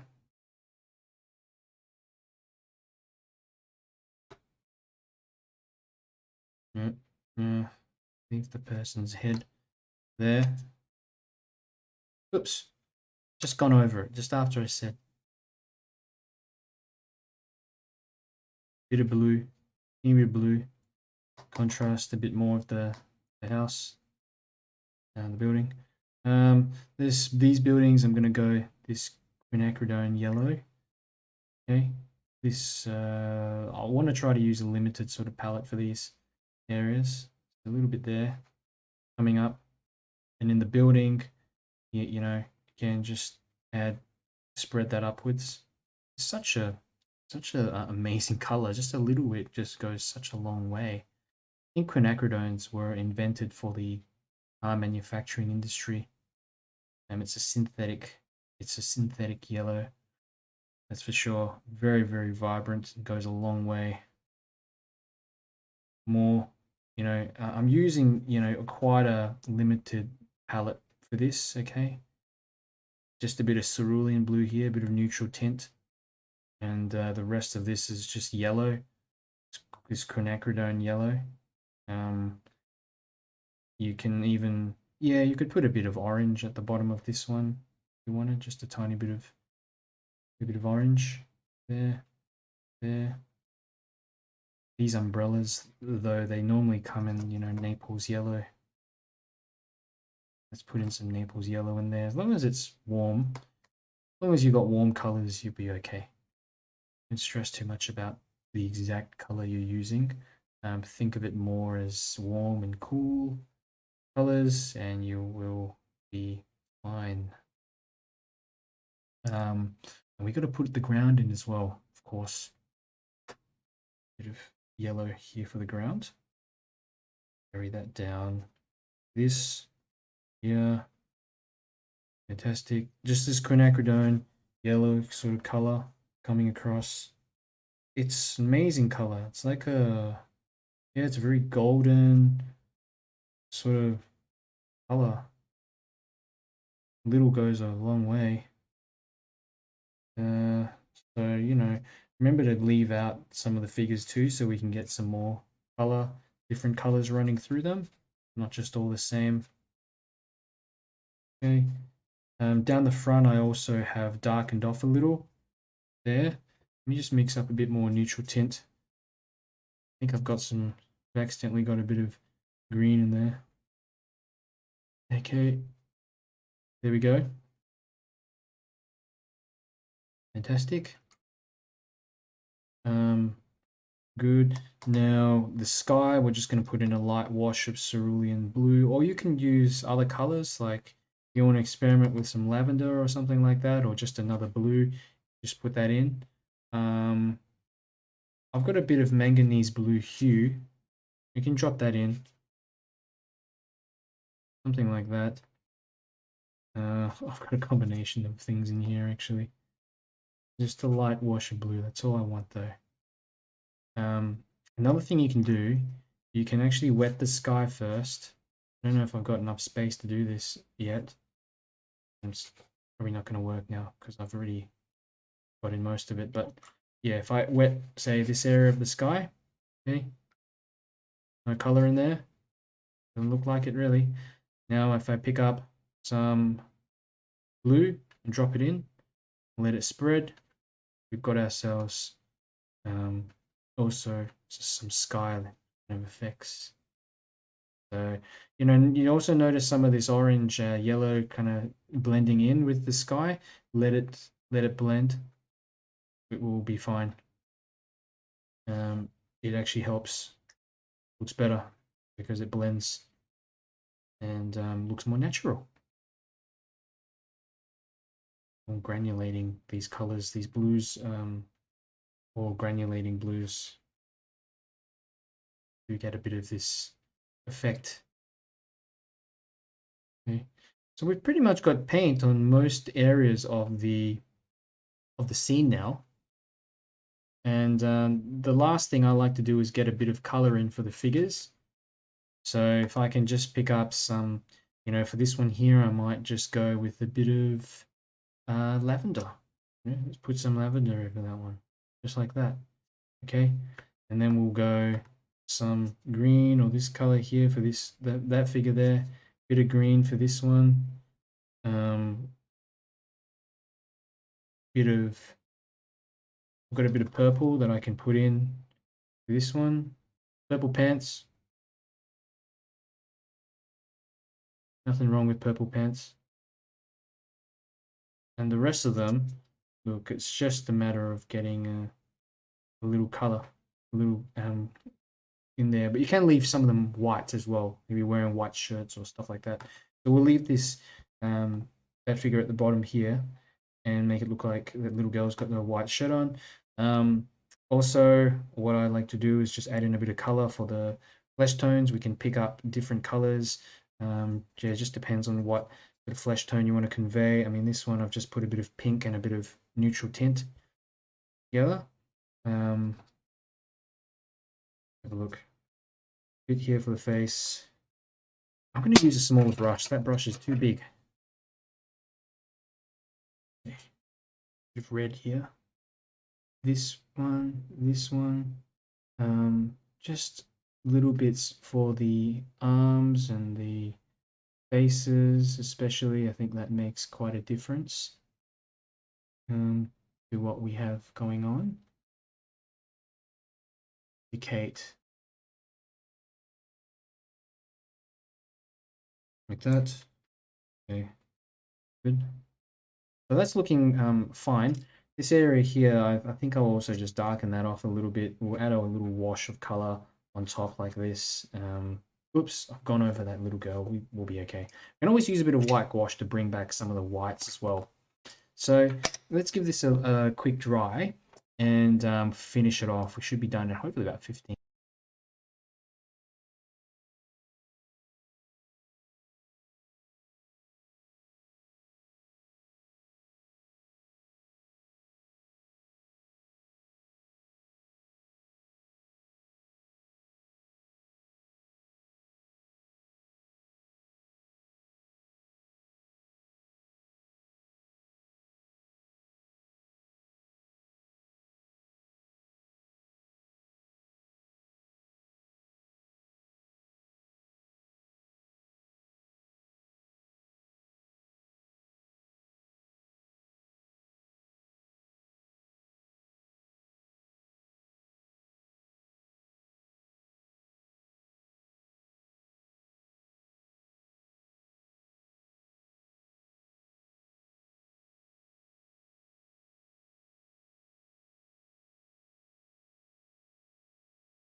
Okay, all dried off now. So we can safely continue on and put on the shadows.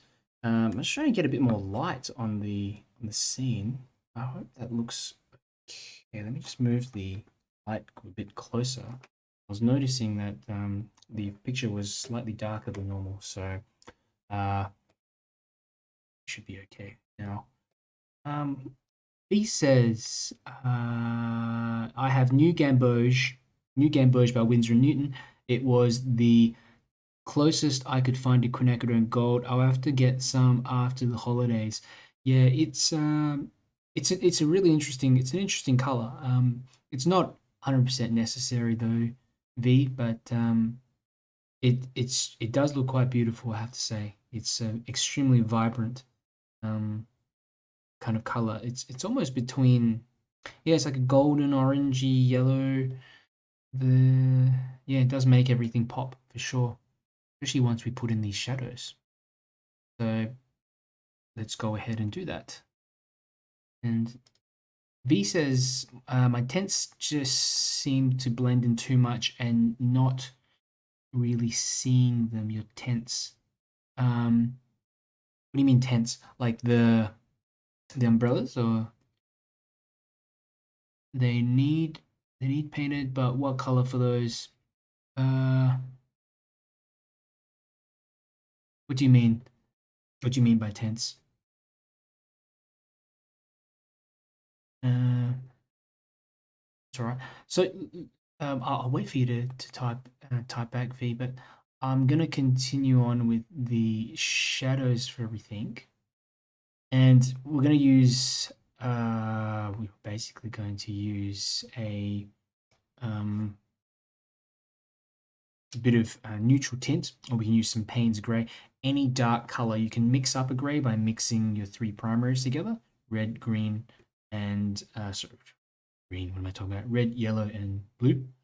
To get a grey. So if you don't have, I just have neutral tint, which is a kind of convenience grey color. V says yes, the umbrella. Yeah, so I think what we can do later, like if you, yeah, like if those, if they kind of blend in too much, um, you can also go back and lift out some color. Another thing is like I'm thinking of maybe putting some kind of shadow across this building, being cast by this tower, and that's kind of gonna obstruct and get in the way of this. They're gonna do a bit of negative painting to get around that um, umbrella too. So that could be a thing. Um, yeah, you can darken the buildings behind the umbrella, and that will bring the umbrella forward. Or you can lighten the umbrella. You can also use some gouache later to go over the top of that if you want to lighten it further. So, yeah, hope that helps. I'm gonna go ahead and we're gonna start by using a number 8 round brush. Just use whatever brush you got, an easy job, quick and easy sort of brush that will be able to get in enough detail. And I've got some neutral tint here, which looks very, it's interesting. This neutral tint looks very, very bluish to me. I just got it over the weekend. And I've got a bit of Payne's grey here, which I will mix with a tiny bit of carmine to get a purplish color. Purples make excellent shadows, and I've got a few coming in the mail. So when they come, I'll show you what they look like. A few different granulating purples. So look at that. I'm just going in, just testing how dark that is. And keep in mind, we also have bits of light and things on this building. Now, technically, there's none of this light on, when we look at the reference, but some contrast in here certainly wouldn't hurt. So I'm going to leave some areas here kind of unpainted,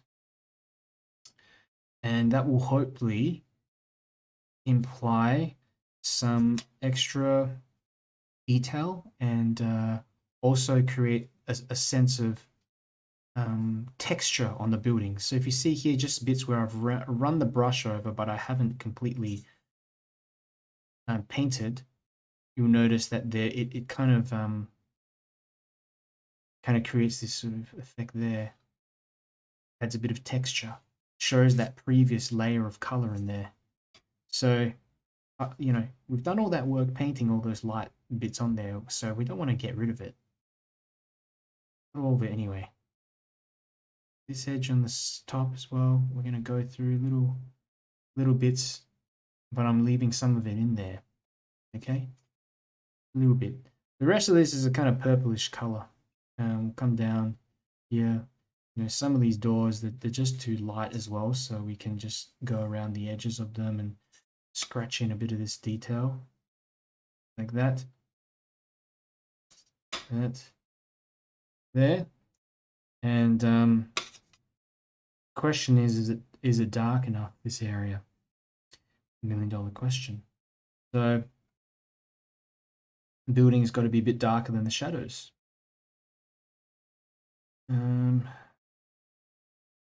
Fantastic. I'm going to just continue this wash down. I'll pick up some more of this Payne's grey and a bit of carmine mixing with it to create a kind of purplish color again. And we can go ahead and bring this down to the base, like this, bit more color here. And we're going to have a shadow that just runs across to that left-hand side of the scene. Really a choice at this stage whether you want to leave a bit of light on some of these figures. Like this one here, like that. I feel like it's a bit of a shame if I just, yeah, if I just cover the whole figure over, but you will see because I might have to make it sort of so that it makes sense. Okay, but this whole area there, these figures, they're all in darkness, and what we're doing is that we're just bringing over a sense of this shadow here on the ground, like this, you know, on those figures, like that. Depends how far you want that shadow to go in as well. You know, for example, I might just actually finish the shadow off around about middle of the page like this, yeah? If I do that, that means I can get some more shadows in for those figures. So sometimes you got to change things around. So for these two figures here, I might pick up a bit of neutral tint, bring the legs down more like this, and then create that another shadow running towards the back like that.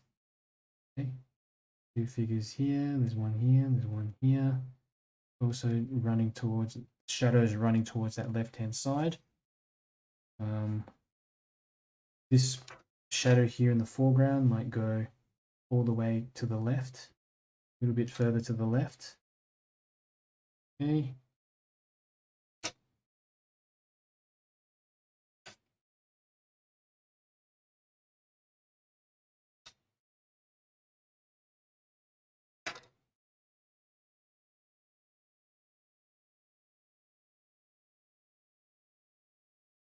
All right. I'm going to blend this also with this side of the building. This is going to be darker here. That will come all the way down here like this. Yeah. And then the left side will just blend into the left-hand side. Basic sort of shadow on the edge of that building. That sort of soften off that a bit as well, so you don't have harsh edges everywhere. Certainly you're going to get some sharper edges. We'll bring this down, a light wash underneath here. This will combine, join up with this shadow here underneath. See? Just connecting them. Just a big shape. Oh, you know what I forgot to do? I was meant to get a bit of shadow running across that side of the building like that. I think it might be a bit too late to do that now, but that's something that you can do if you haven't already done it. That was one thing I wanted to maybe imply, get a kind of a shadow running across that side. Any bit of darkness here as well. Okay. Let's have a look here. We're going to get a shadow on this side of the building like that, and maybe the top part of the building as well. That right side is going to be still in the light, but you're going to have areas of the building which are going to be darker, especially down the bottom. So, you know, I'm just putting in some color in here, you know, and again, this building is covered in a kind of shadow from this tower, which just runs across, so covers part of that building. I'll just try to apply that over on that side, and the rest of this, it's just a bit of work to add in some shadows and bits and pieces. Here, let's get in this there. More shadows for these figures off on the left hand side too. There, like that. That left hand side there. Looking good.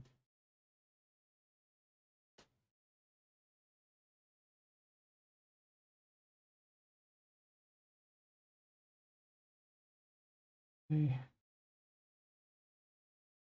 I'm just trying to add in some really dark areas for some of the legs and things of the figures.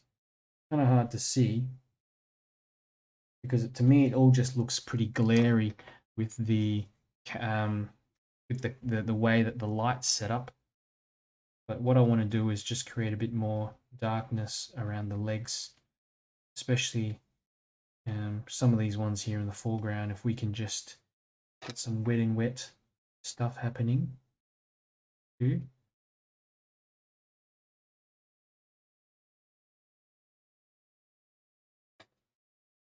Okay. Might be appropriate to start putting in hair and things. Okay. You're kind of just picking out really now the really dark bits of the painting that you want to add in, and go with it, just to create those final contrasting sections. I mean, even this gate or something, whatever that is, it's kind of, that might be too light for you, so you can darken that down. You know, bit of wet and wet work.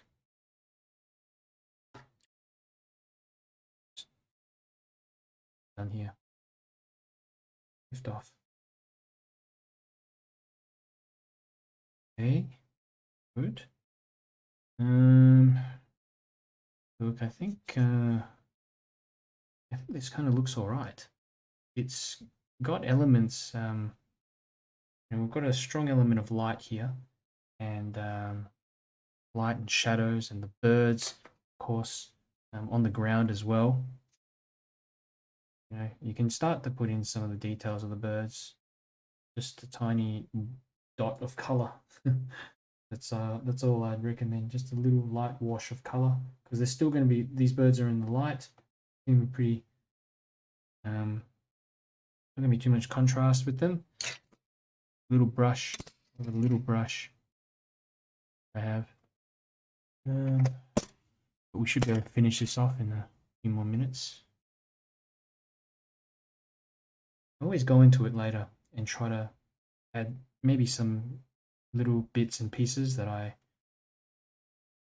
thought maybe I wanted to add in, but I didn't have time, or that kind of thing. So, you know, the finishing touches can just carry on forever. So don't think that just put the painting away and that's it forever. You can always go back into it and draw out extra details. You know, you're not completely satisfied with it. And I'll put the birds in. Put the birds up in the top. Yeah, just a few in the sky. Up in the corner here, like that. There, look at that, just a few little bits and pieces like that.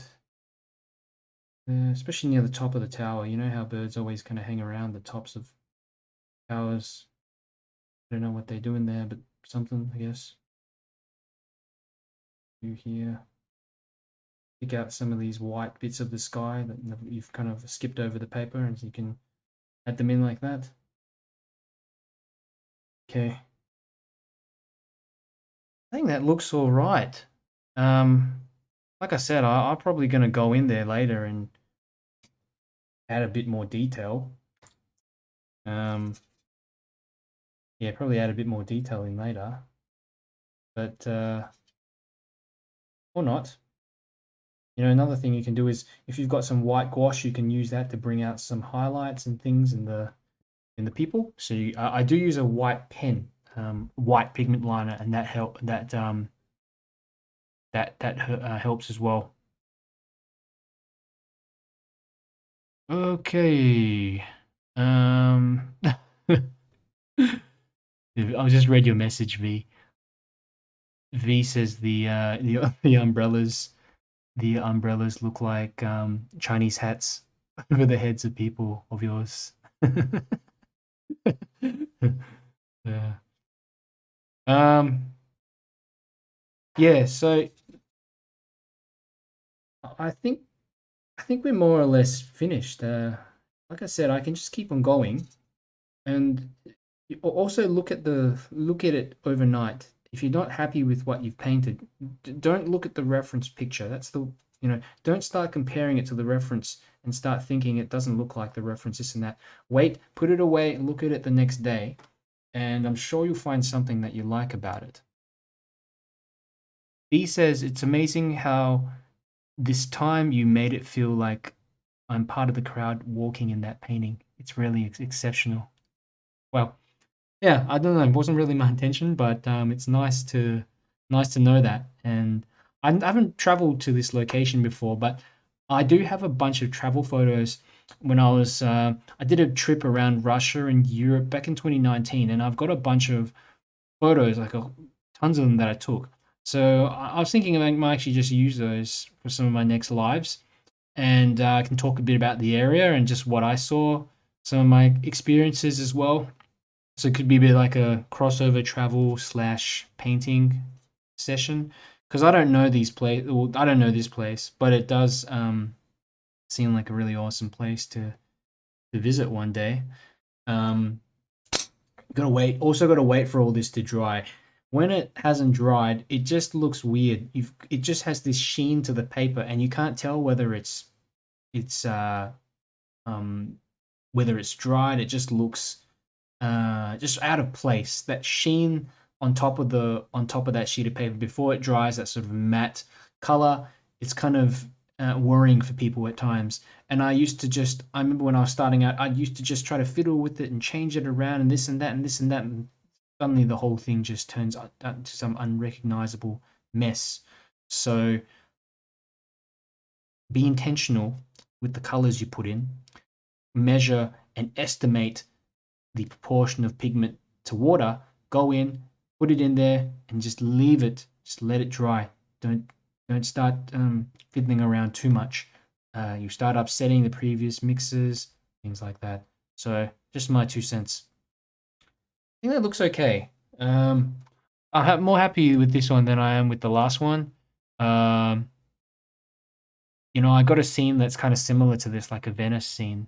So I might do that like at some future stage if you guys want to see. Lindsay says, thanks very much. I really appreciate it. Your generosity is inspiring. Lovely community you have created here. Thanks, Lindsay. And yeah, I'm like, this is what I wake up for. it, I know it sounds probably a bit of it might sound like a bit exaggerated, but I love doing this. And, you guys really help me to also sort of keep me motivated as well, because, I know some of you, learn a lot of your watercolors from the stuff that I teach. So I always want to make sure that I'm up to date and that I'm improving. And if I'm learning anything new, that I'm passing that along as well. It was really difficult for me when I started out painting, and like, just now it's almost like there's too much content. Whereas, I don't know, 20 years ago, there was probably only 10 people or something that you could go to and learn from. So I try to do things my way. I do these live demonstrations, and I try to make them as interactive as possible for everyone. So if you have, questions or, like especially what's going on in my head when I'm painting, I go into a little bit more depth than other people who run these things. So yeah, I pretty much share whatever I know, and I do have courses and stuff as well. For those of you who haven't checked them out, I do have some courses on Patreon. You can check them out on Patreon, and you can also go to watercolourmentor.com/courses. I have some on there too. So hope you like this. Hope you enjoyed yourself. And it's 8:28 here. I'm hungry. I don't know about you guys, but I'm pretty hungry. And I also need to go to the gym. So this one looks like I like, about from here left, I like it. I potentially could fix this up a bit more. I'm going to have a play around after the live, see if I can, I don't know, just some of these bits just look a bit too harsh and a bit loose. So I shouldn't have done that. This darkness there should be still dark, but less dark. But if I cover that up, like that section. And then we've also got this one, which I'm fairly satisfied with. My favorite part is actually this building on the right, ironically, even though this is the center of attention, literally. That marker really created some interesting contrasts, and the perspective of it I like as well. So I'd like to thank you all for joining, and appreciate you all for being here. Just a few more chats.